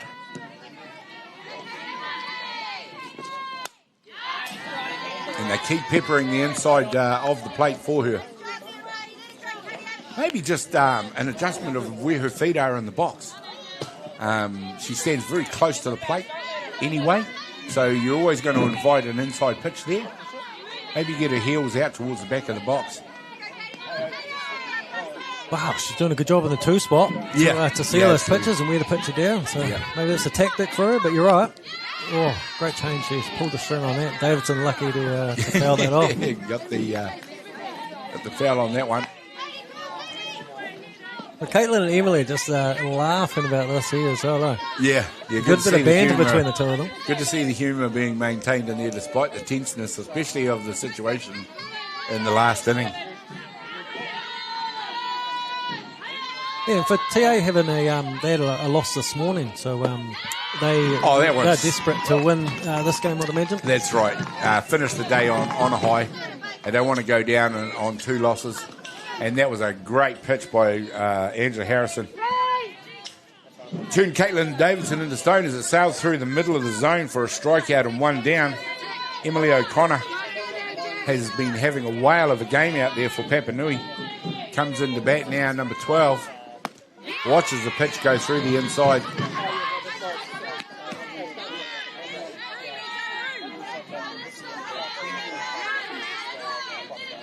You can see Angela Harrison almost feeding off the energy around her now. Yeah.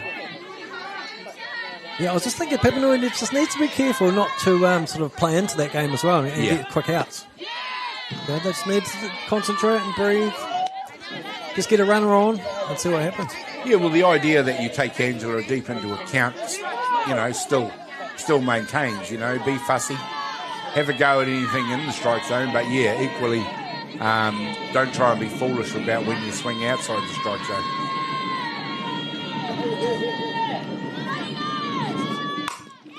Hard hit up the middle. O'Connor it is who continues to impress in this game. Gets herself down to first base. One down, runner at one, a familiar territory for Papanui in this game. That will bring to bat number 10, Jessica Haldane. Now, I think for Papanui, if they can get this one run back, they'll be happy for this inning. That will be their goal. Yep. Just call one run back, and then they've got another two turns of bat. Yeah, that's right. Yep. Yeah, there's still time to get them in ones. Work your plays, work the runners around the diamond. O'Connor's definitely an athlete. She's probably got a bit of speed. You could try and steal her if you needed to.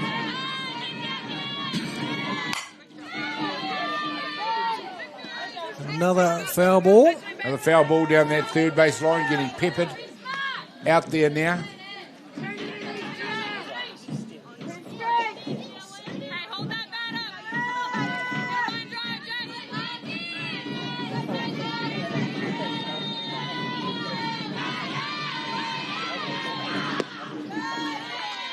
Nice pitch by Harrison, just drops below the knees. A rare pitch on the outside of the plate. 1 ball, 2 strikes. Here in the bottom of the 5th innings. 1 down. Nice pitch again by Harrison. There we go. Yes, third strikeout since she came into pitch. Set her up perfectly with that sequence. Yeah.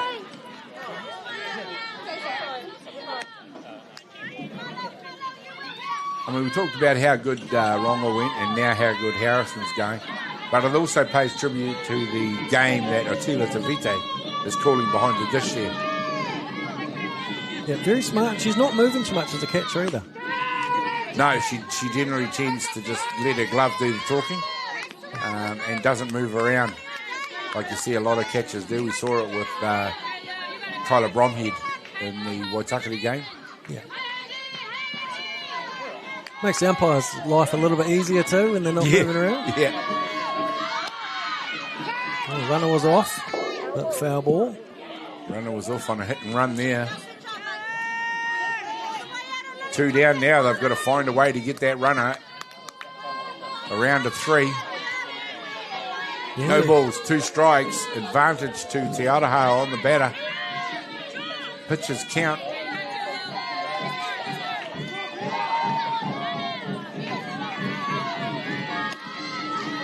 Deep into the evening now. The lights are on here at Fraser Ballpark. It'll take probably another 30 or 40 minutes for them to have an effect. As the sun is still streaming down on us. Those shadows are getting very long out there though.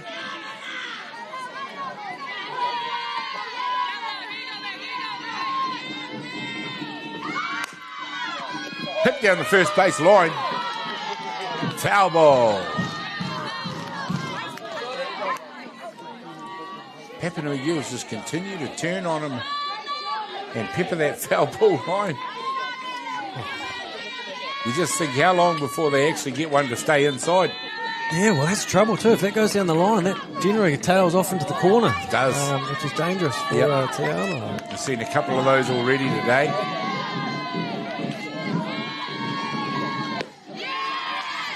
Way down in the corner there where fielders go to die.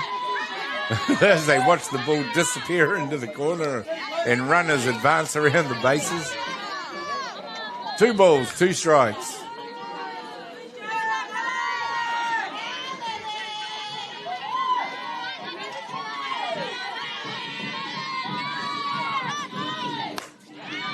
This is a high ball. Fielders can't get under it. Once again, into foul territory. Number 9, Lily Simcott, doing the batting out there for Papanui. We brought Emily Connor on one as run to second, but seven pitches in a row. Yep, she's run half a kilometre and hasn't gotten to second base yet.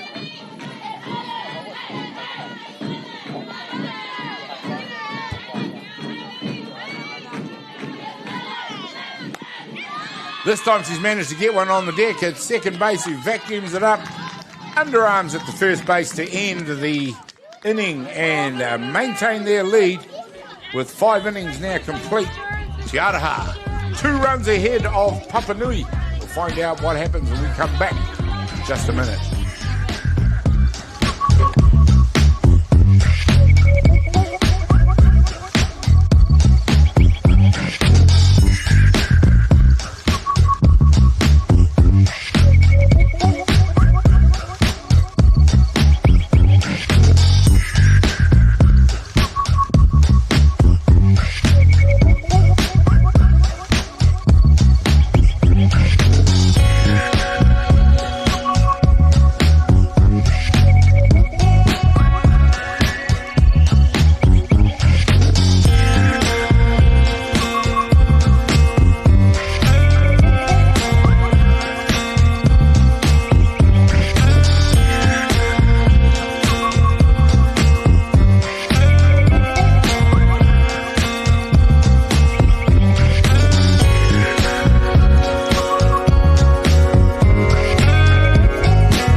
Gentlemen, it is advantage Te Aroha now in this ball game against Papanui, and what a game it has been.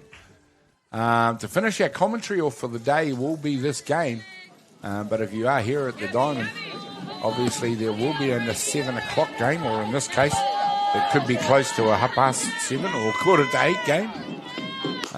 But one more game for the day, but not on the live stream, unfortunately. We will see you back here tomorrow for the 11 o'clock game, and then we will proceed all the way through again to the 5 o'clock game.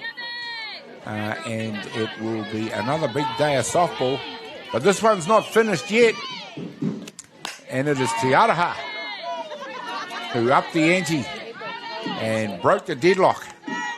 3 runs to 1. They enjoy the lead over what has been a very gallant Papanui. Game is not over. We're only in the top of the 6th innings with Yvonne Burgess up to bat.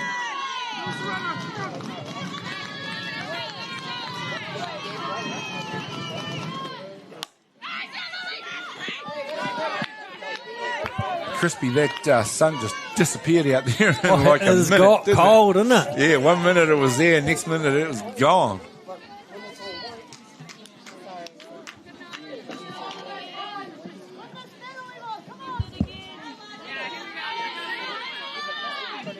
One ball, 2 strikes. Terry ready to go to work again. Hard hit down the third base line. Bird just powers it out to first base. Papanui fielded, but once again, Te Aroha exerting the pressure here in the top of the 6th innings. Great hit to get things going by Yvonne Burgess.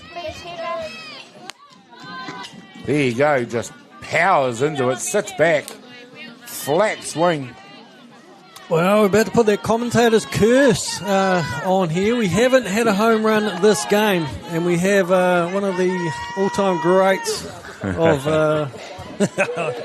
of Auckland softball, Thomas, has just called a home run. Really? Yeah, he believes it's going to happen now. This pitch. Candela Figueroa, it is up to bat. Big weight on her shoulders if Thomas Cameron thinks he's going to hit a home run. Pitcher rears back. Here it comes. Nice pitch down the outside there. Well, he's looking. He said it's coming. She's due.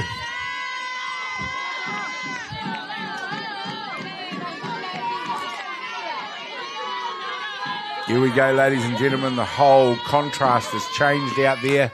The sun's gone away. It's hit big. It's hit deep. And there goes the crystal ball. All hail Mr. Cameron. A 2-run shot by Candela Figueroa. He called it. He called it. That was gone too. That's the biggest one of today. Yeah. Well, I'll go he on that one. That was Mr. Cameron, ladies and gentlemen, walked in the dugout and said it's going to be a home run. And, well, there you go. I won't doubt the man ever again. Oh, you should see the shoulders have gone further back than we've ever seen. It's walking with confidence now. Look at him. Oh, he's pointed over to the booth as well. He's talking to himself. Yeah, I just told them you were going to do that. There we go. Send her over for a discussion. Ladies and gentlemen, there we go. The upshot at is 2-run score. It is now 5 runs to 1. And Papanui now looking up the side of a rather steep mountain. All of a sudden, and it started in the previous innings, Aroha just took this grain by the scruff of the neck and said, we're tired of this arm wrestle. They upped the ante, they upped their tempo, and they upped their execution. And indeed, in about the space of 6 or 7 batters, the score has gone up to match it. This time it's been blooped out to centre field by Lara Andrews, and she's got herself out to first base. 2 runs have scored, and there is none out. And how often do you see that? You know, where it's a close game and all of a sudden you get a big hit like that and then the game starts to just get away from it. Well, it's interesting, Crispy, because we said that either the arm wrestle will continue or something will break it open and the gap just widens. Yeah, and unfortunately the score as it sits now doesn't actually reflect the game. Yeah, it doesn't. Papanui have been excellent in this ball game. There's another hard hit up the middle this time by Atiawa Tavite, who really has put a clinic on out there in her last 2 turns of bat especially. Lara Andrews moves around to third base. Atiawa Tavite on the other corner at first base. Michelle Bedwell is due up, but it looks like something is happening out there. Whether or not we're going to have a pinch hitter this time or not. Bedwell looks ready to go.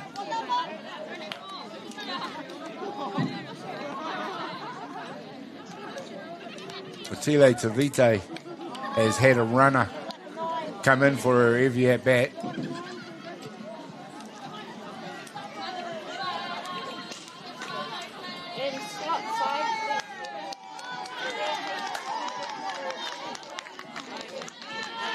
She goes back to a rounding rouse of applause from her supporters. Atiawa Tavite being replaced out there as a runner.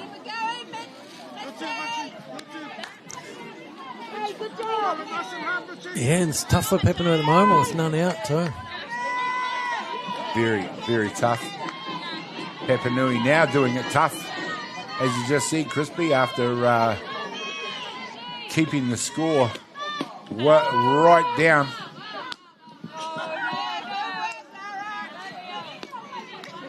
Yeah, I mean, we always knew that runner was going to go to 2 there. Yep. But they went for the play to try to tag the runner Lara at 3. But again, though, and one thing that they've been masters at, especially in the last couple of innings, is just piling that pressure on Papanui. Whose own sort of standards haven't diminished too far. It's, like I said before, it's Aroha that have upped the ante on this ball game. Yeah, clever coaching. Good execution by TA. Been very, very effective. With the squeeze, getting the go-ahead. And then into some big, so they've gone short game and they've also gone big game. So they've been able to adjust. Absolutely.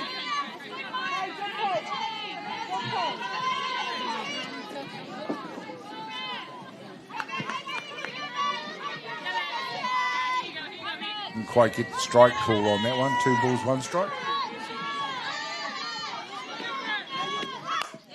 This time the bunt gets dropped. And it's Andrews that looks to go for the rundown.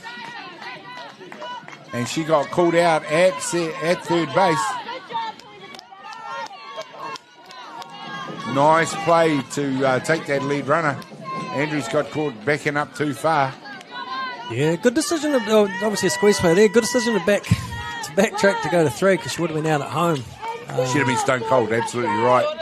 As it was, she couldn't get back to 3 in time. But one down now with runners at 1 and 2, so still very much a lot of pressure out there on Aroha. Jordan Mumu up to bat, who kicked things into gear in previous innings. Fine style with a hit out to the outfield.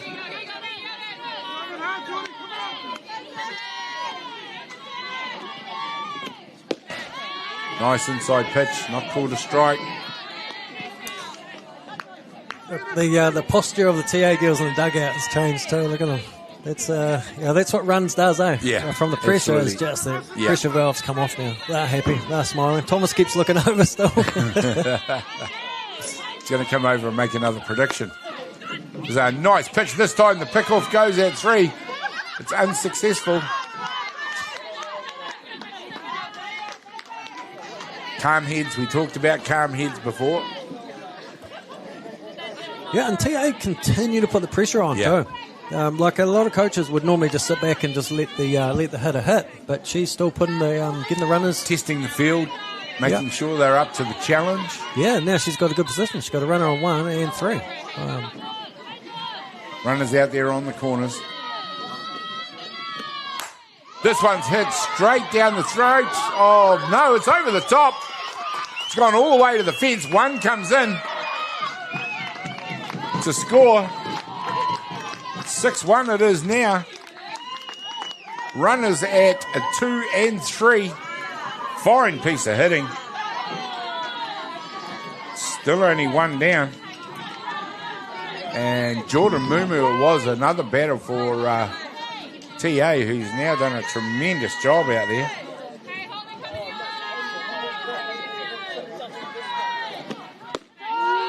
Number 16, Kimmy here, Tangiano.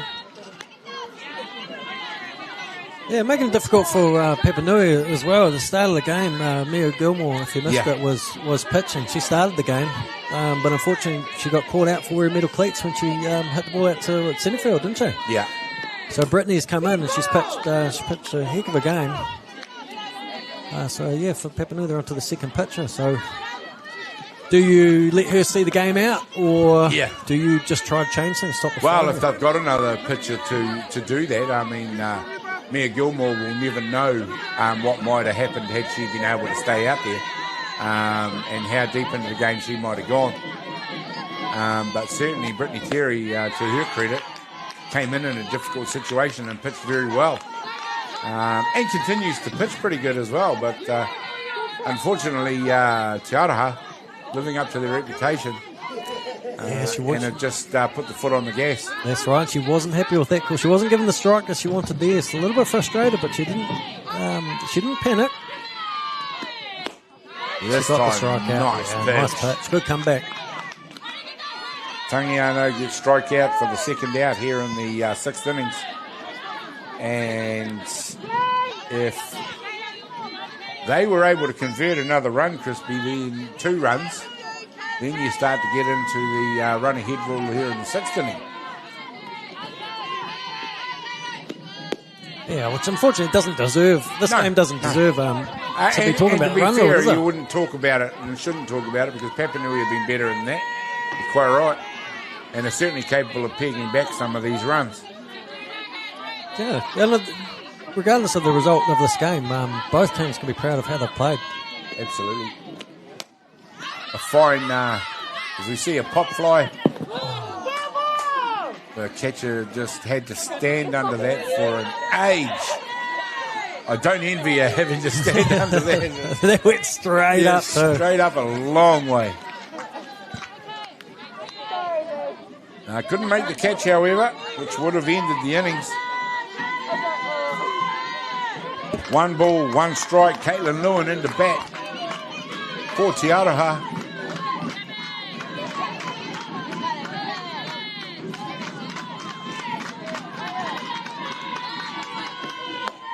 Yeah, nice pitch right on that outside tram line.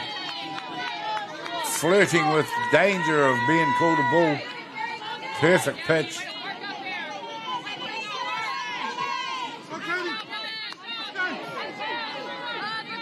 One ball, 2 strikes.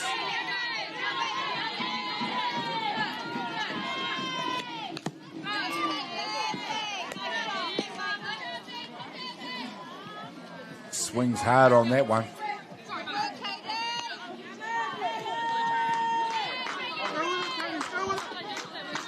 Feeling sorry for the two teams that were due to start at 7 o'clock.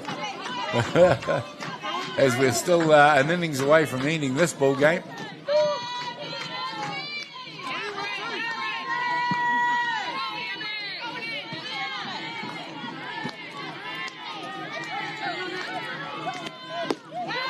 Nice work again this time from Terry. Just put a little bit extra on that one.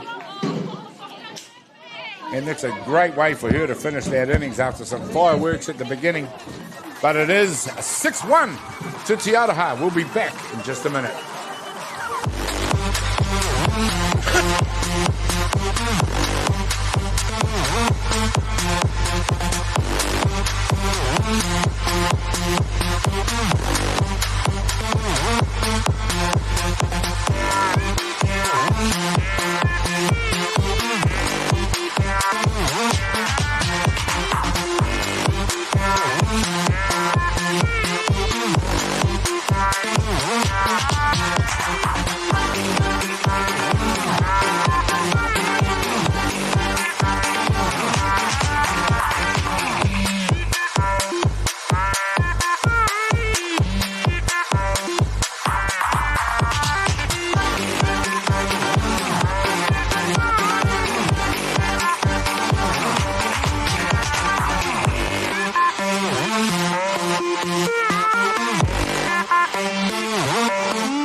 Welcome back, ladies and gentlemen. There we go.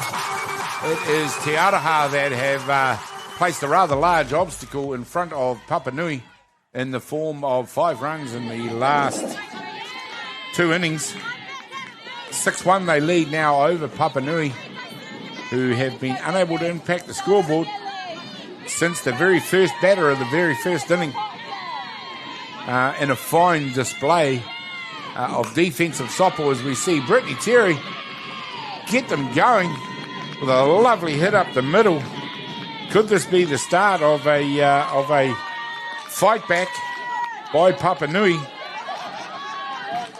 who, would be fair to say, have been very gallant so far in this ball game? Maya Puaka up to bat now for Papanui. Yeah, well, anything can happen, as we could see. Yep. Today, there's been some big innings. Waitakere was the 10 runs, and Ramblers come back with 5. Well, we've now seen an automatic home run by Te Aroha. Figueroa it was who launched one over the centre field fence. What value would we see if we saw one now from Papanui? What are you calling it now? Ask the guru if you want to know if it's going to happen or not.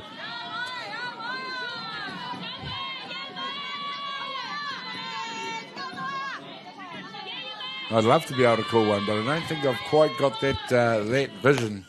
Wow, she's swinging for it. Swinging for the fence. Nice pitch by Harrison. Been very impressive since she came in to replace Rongamai Luke Royal, who did a great job while she was in there. And we talked about two contrasting styles of pitcher.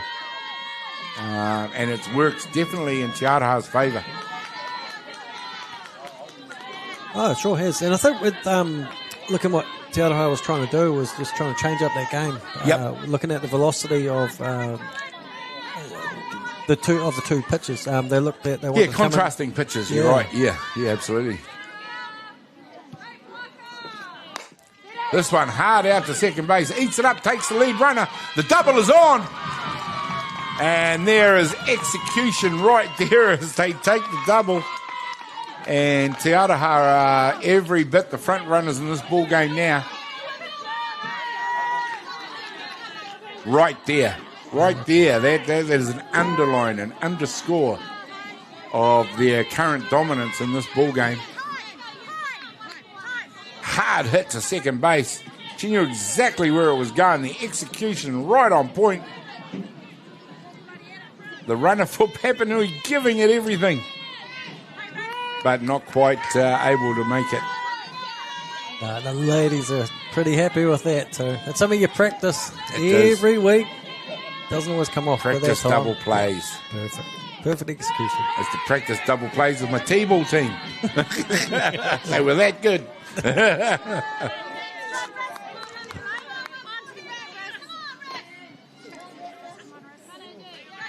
But I mean, how much confidence does that give a pitcher out there when she sees those plays? Oh, she just pulled all the strings on that one. I mean, that ball there's so much pace taken off it, nearly didn't make it. The better Marissa's laughing too. She knows too. She was fooled on that one. Yeah, Marissa Arfield, she knew that was coming and there was nothing she could do about it.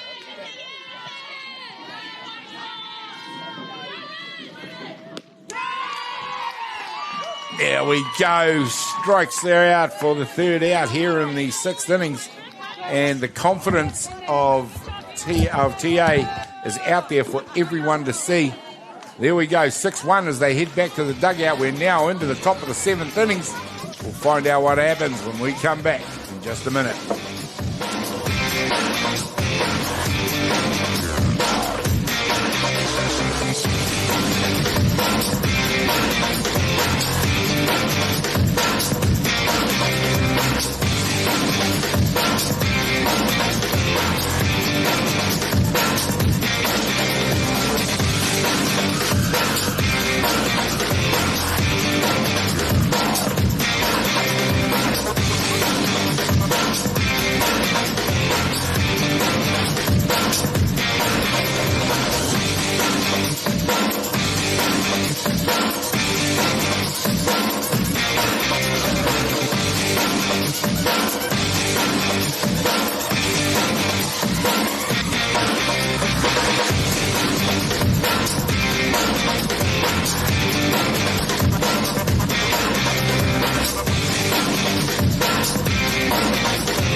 Hello and welcome, ladies and gentlemen. Well, the contrast has changed out there as we head into the late evening and night time is beginning to overtake us. It is 25 to 8 here and it is Te Araha who are looking to close out this game in style. We're in the top of the seventh innings and what's been a very exciting ball game, but the last two innings have belonged all to Te Araha as they have taken the lead now 6-1. Over Papanui in what has been a fine game of softball. It's not over yet. Papanui will get another opportunity to bat as they're in the bottom of the innings. Top of the innings still to go so far, though. And we always say it's not over until that last pitch is thrown.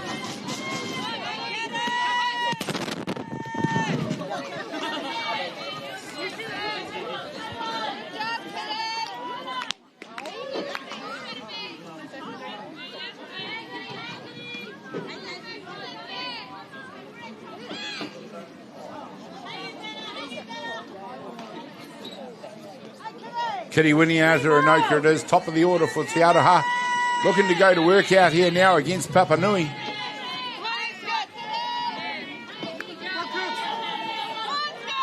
Lights beginning to take effect out there now. As we just get through that awkward period where it gets too dark and the lights can't quite take over.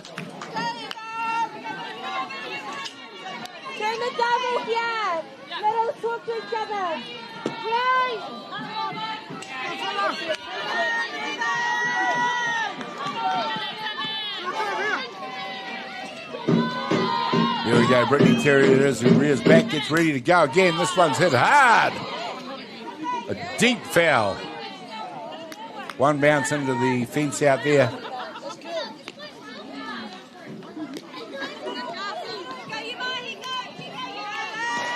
Candela Figueroa waiting in the on-deck circle. Argentinian, I believe.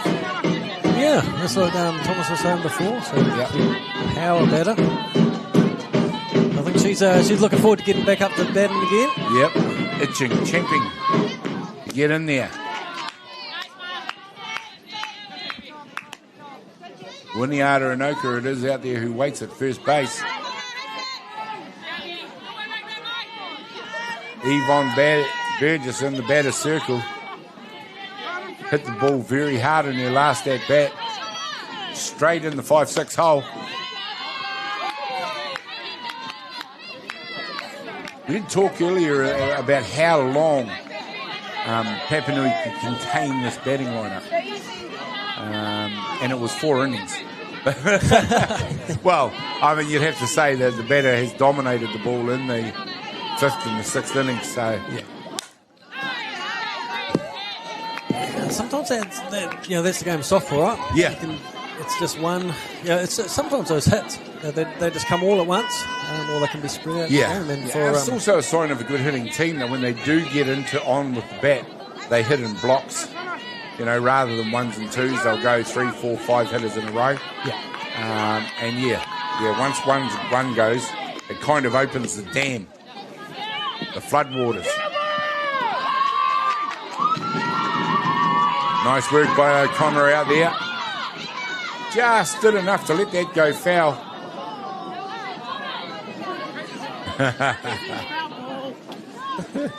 There we go. That was Yvonne herself. You heard on the mic there. Said the foul ball.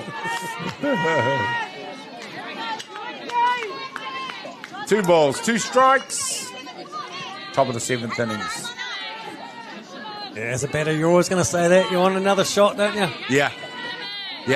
I didn't quite get onto that one. I need another go at it. Intently stares as this time second base is given up by a pass ball, a very rare occurrence from Brittany Terry. I'll still say it, she's pitched a pretty good game coming in the situation she found herself. It's a full count now on Burgess.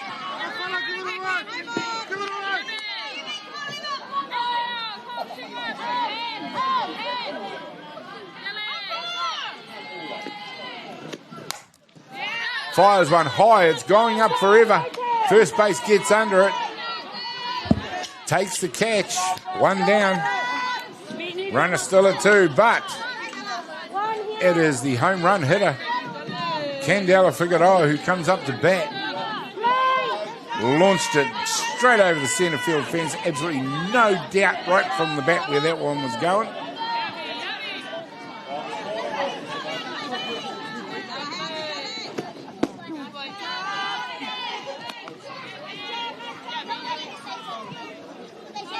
There we go, all the way from Argentina to home runs at Fraser Park. There we go, there's a look at the home run. Low in the zone. swung hard on it. It landed a good 3 or 4 metres over the thing. And this time she's launched one all the way inside the fence this time. But that's going to score the runner. And she's become a one-person hitting machine out there. Backed up by the other batters. But gosh, that is some fine hitting. Yeah, beautiful swing, wasn't it? Lovely swing indeed by Candela Figueroa. She's safe at 2. The runner's safe home. There's 1 down, and that will bring to bat Lara Andrews. She has had one pop into the field to get herself on base, but she usually does not stay out of the action for long.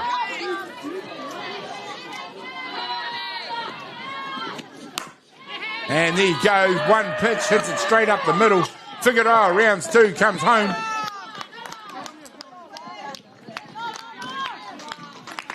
Lara Andrews helps herself to an RBI. And Atiawa helped themselves to another run. Otila Tavite up to bat now.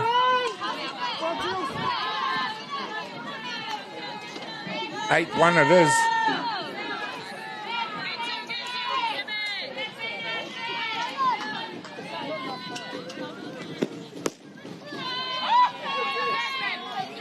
Looks like Sydney's calling over to the bench. Might want to get some of the players on as well. Yeah, have a swing. Give them a swing. Looking for a pinch hitter possibly to come in after Otila.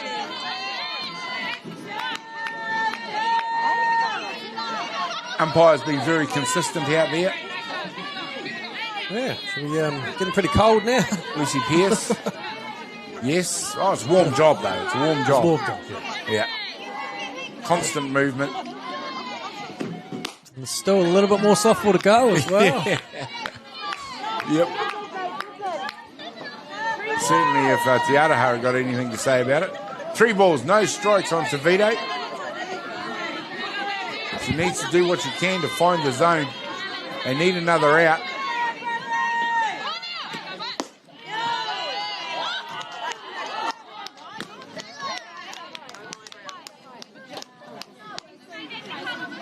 Calls that one high. It was also high on and inside.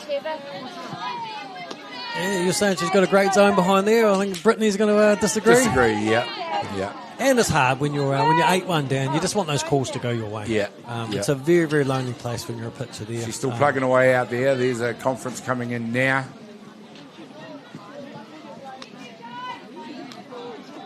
Tavite takes the walk. She's down on base. That'll move Lara Andrews over to 2. And did I see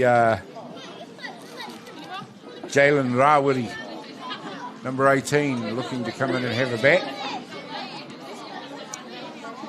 Yep, she's right in there in this little group that that Cindy's talking to the girls. So she's keen. She's nodding away. She wants to be out there. She wants to be out there. Why wouldn't you?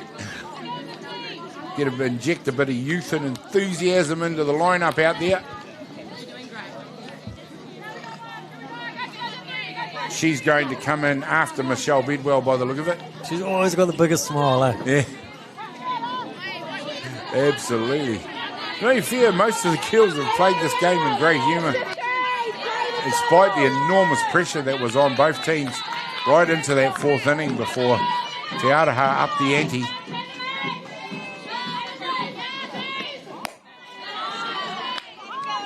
She's not missing by much.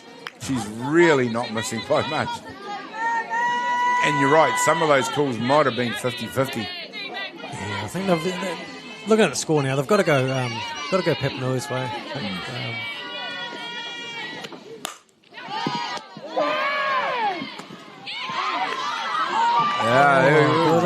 Good attempt at the double. If that ball had come in a foot lower, she probably would have had time to take the out, but she had to reach up and stretch for it. Here's the replay here. Catch is made, fires it to 2. It's a little bit high, and that was the difference between in or out.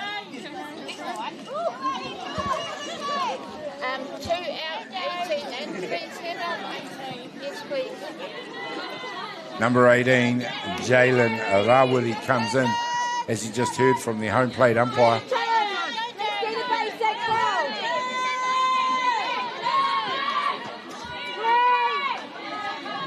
Papanui got to give themselves an opportunity to chase something down here. I'm not quite sure where I might have to go. I might have to start leaning towards Brittany. There didn't look to be much wrong with that. No, I've got to agree there. That looked pretty close, pretty straight.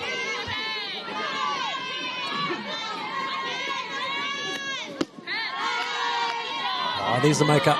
Yeah. To be fair, she's the ones low in the zone have been strikes most of the day, or most of the game. We started in bright sunshine. We're going to finish in darkness.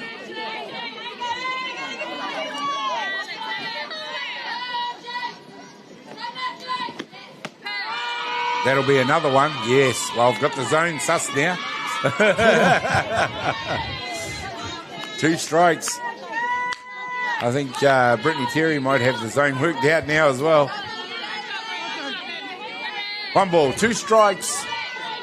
I see we got the outfield scoreboards working as well. Nice to see the scores right, the innings are right, and the strikes and balls are right. Great addition to the atmosphere here at Fraser Park. It's all happening down here now. 2 balls, 2 strikes. Top of the 7th innings. Game's gone all the way.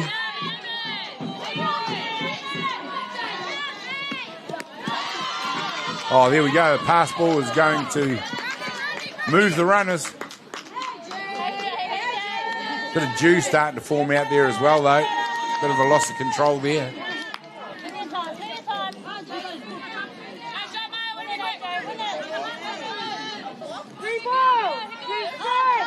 Full count on the batter.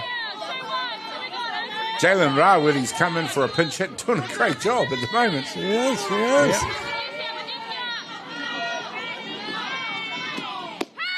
Yeah. Nice work by Terry. Yeah. Takes the 3rd out. There we go, ladies and gentlemen. We're going to head towards the bottom of the innings. Atiawa it is, who lead this ball game by 8-1 over Papanui. It is all on them in the bottom of the 7th innings. We'll find out what happens in just a moment.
There you go, ladies and gentlemen. We are back. Bottom of the 7th innings now.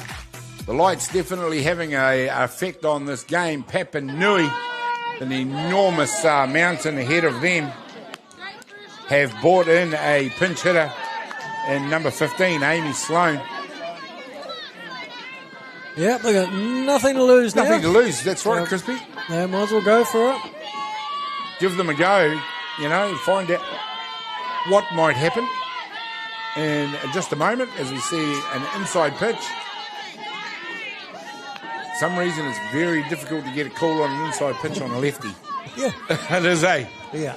Yeah, 1 ball, 1 strike. It's almost like the umpires set up not to call it. Not deliberately, but the way they set up. Oh, they definitely give you the outside, though. Yeah. The left. Oh. That, by the way, is an opinion and not a criticism. I'm one of the biggest fans of our Blues. I think in this country they do an absolutely amazing job. 1 ball, 2 strikes.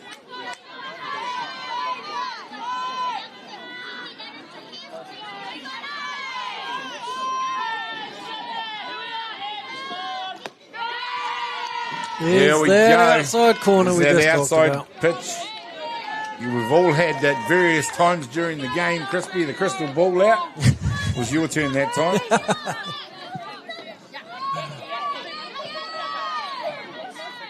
You also might find some of the calls go in the fielding team's way. Now it's bottom of 7th. Bottom of 7th. It's a little bit chilly out there, like you said. Hard hit. Kyra Trim, top of the order. Hits one very hard down the third base line. Be nice to get yourself on the highlight reel right now, wouldn't it? Oh, exactly. And this is the thing now with Papanui. Like, they've got nothing to lose now. So might as well throw it, and they can swing for the fence. Have a bit of fun. Yep. And they write this game off and go deeper later in the tournament. Yeah, it won't be over for them. They came into this game having defeated Levin 3-2 in what must have also been a very quiet, close, tense game. Oh, and the good thing that we've seen in this tournament so far is anybody can beat anybody. Yeah, absolutely, because Aroha have not unblemished today. They also had a loss today.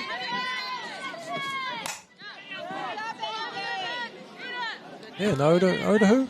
Is that? I think they lost to the Giants from Brisbane. Yeah, Oda who? Oda. Yep. 8, quite significant too. 8-1, 7-1. 1 ball, 2 strikes here in the bottom of the 7th. Papanui Tigers looking to swing away and finish on a strong note. Kyra Trim. It is who sees that one go too low. Evens up the count at 2-2. Yeah, I think the girls will be saying, come on, Ange, let's go. Throw us a strike here. Yep. Throw it in the zone. Give us a chance. Get on the highlight reel. Diving catch. Centre field. That one hard hit. That bat still sounds just as good now as it did earlier today. Bang. I don't know what those things are made of. When the ball comes off out of the middle, it definitely goes fast and hard.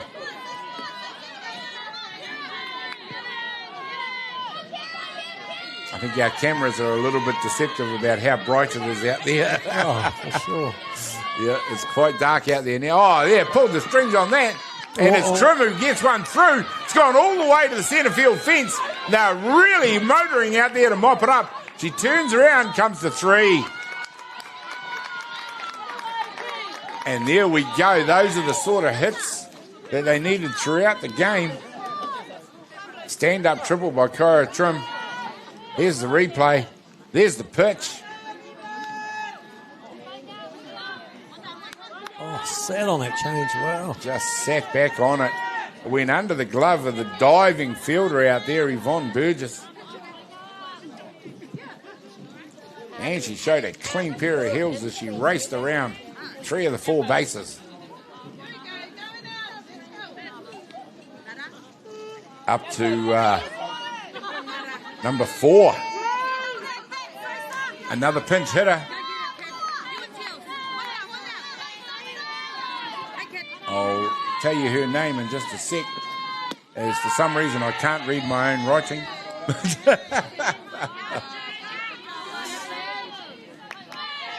Yeah. We'll get there in just a sec.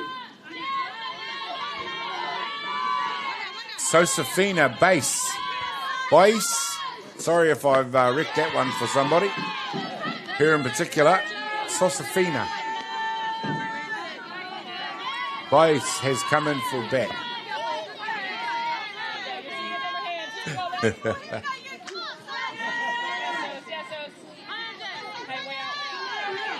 Pinch hitter coming in for a swing, hits one straight back to the net.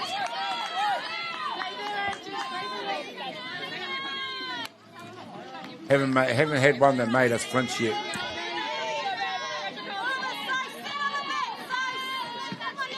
I saw the footage of Joe Fraser flinching long and hard at one that. Sorry, Joe, didn't mean to throw you under the bus there. Oh, I saw that too. Along with the highlight reel of him dancing. Yeah. Involuntary flinch. 1 ball, 2 strikes. We'll blame Chopper for putting that one on TV, Joe.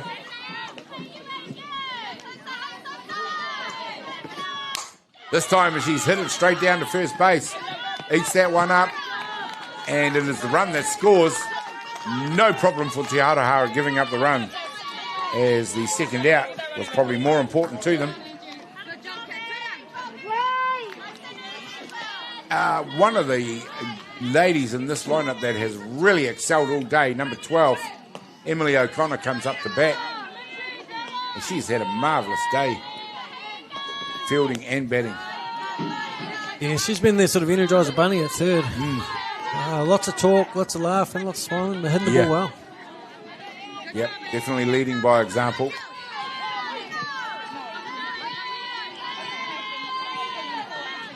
Eight runs to 2, pegged one back.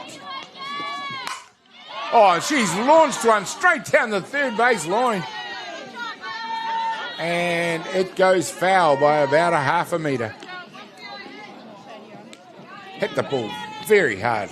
Yeah, well, might have to throw to you soon as well, Gary, to choose player of the day, because there's been a lot of highlights. It's getting hard to choose. You've done a great job at it so far, though, Crispy, so keep thinking.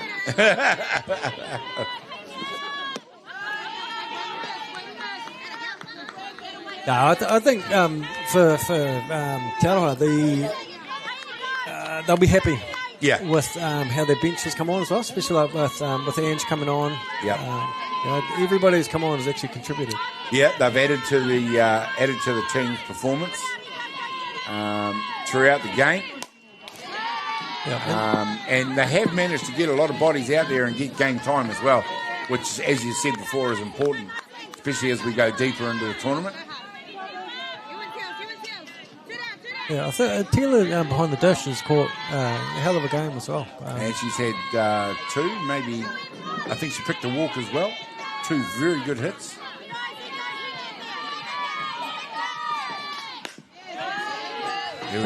What I'm subtly trying to do is just chuck some names to see when your eyes light up to think, yeah, that's my girl. Yeah, well, let's not forget there's a lady in here who launched one over the fence who really set this game alight. Jordan Mumu, she's quietly gone about her work, been extremely effective.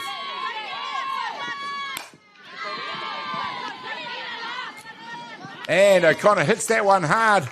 And there we go. That's a third out of the ball game. And what a ball game it has been. But in the end, it was Te Aroha, too big, too strong, who ran out the winners, put the foot on the gas in the 4th innings, and took it away from Papanui, a very gallant Papanui. Crispy, how did you see that one, and who was your player of the game? Oh, look, just for breaking that game open. It was tense for a long time, that 1-all ball game. But, I can't go past our 3-hitter. Hitting that big bomb, followed up next at bat. Yeah. Really broke the game open and broke the hearts of the Papanui girls. But I thought Brittany, she was outstanding coming on and not expecting to pitch straight away like she did. Come on, shut them down for a long time.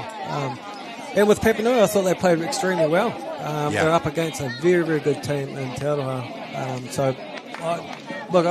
If it was me coaching, I'd talk to them and say, hey, look, there's nothing you can do about that. It's a good game of softball. Yeah. And the bounce of the ball sort of didn't go away in the end.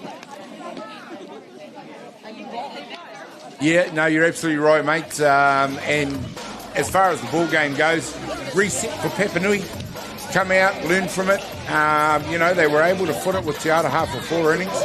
And it was Te Aroha that just went up a level that Papanui weren't really able to live with.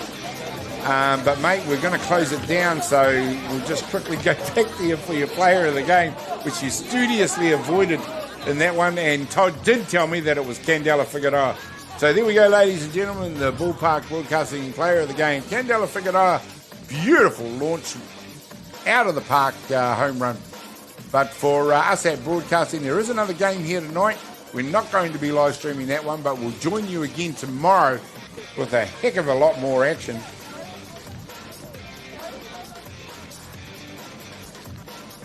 We'll quickly, we would love to mention a lot of our sponsors here today. We'll just quickly run you through that. The Softball New Zealand partners and sponsors are Resine Paints, New Zealand Community Trust, Pub Charity, obviously the Dugout, Waddell, the Lion Foundation, and Kiwi Camping, all great sponsors. And of course, we can't forget the guys that partner with us and help us bring all of these pictures to you, Atiawa Tour FM, as well as the Softball Foundation of New Zealand. But there we go. We're going to just thank everybody for joining us today. We're going to round it out there for Gary Rohihi, Beyond the Dugout Broadcasting, and the Iron Man behind the mic today, Chris Stephenson. Thank you very much, mate, for everything you've done. And for the rest of the team, we'll see you tomorrow. From 11 o'clock, there we go, tuning in. Goodbye.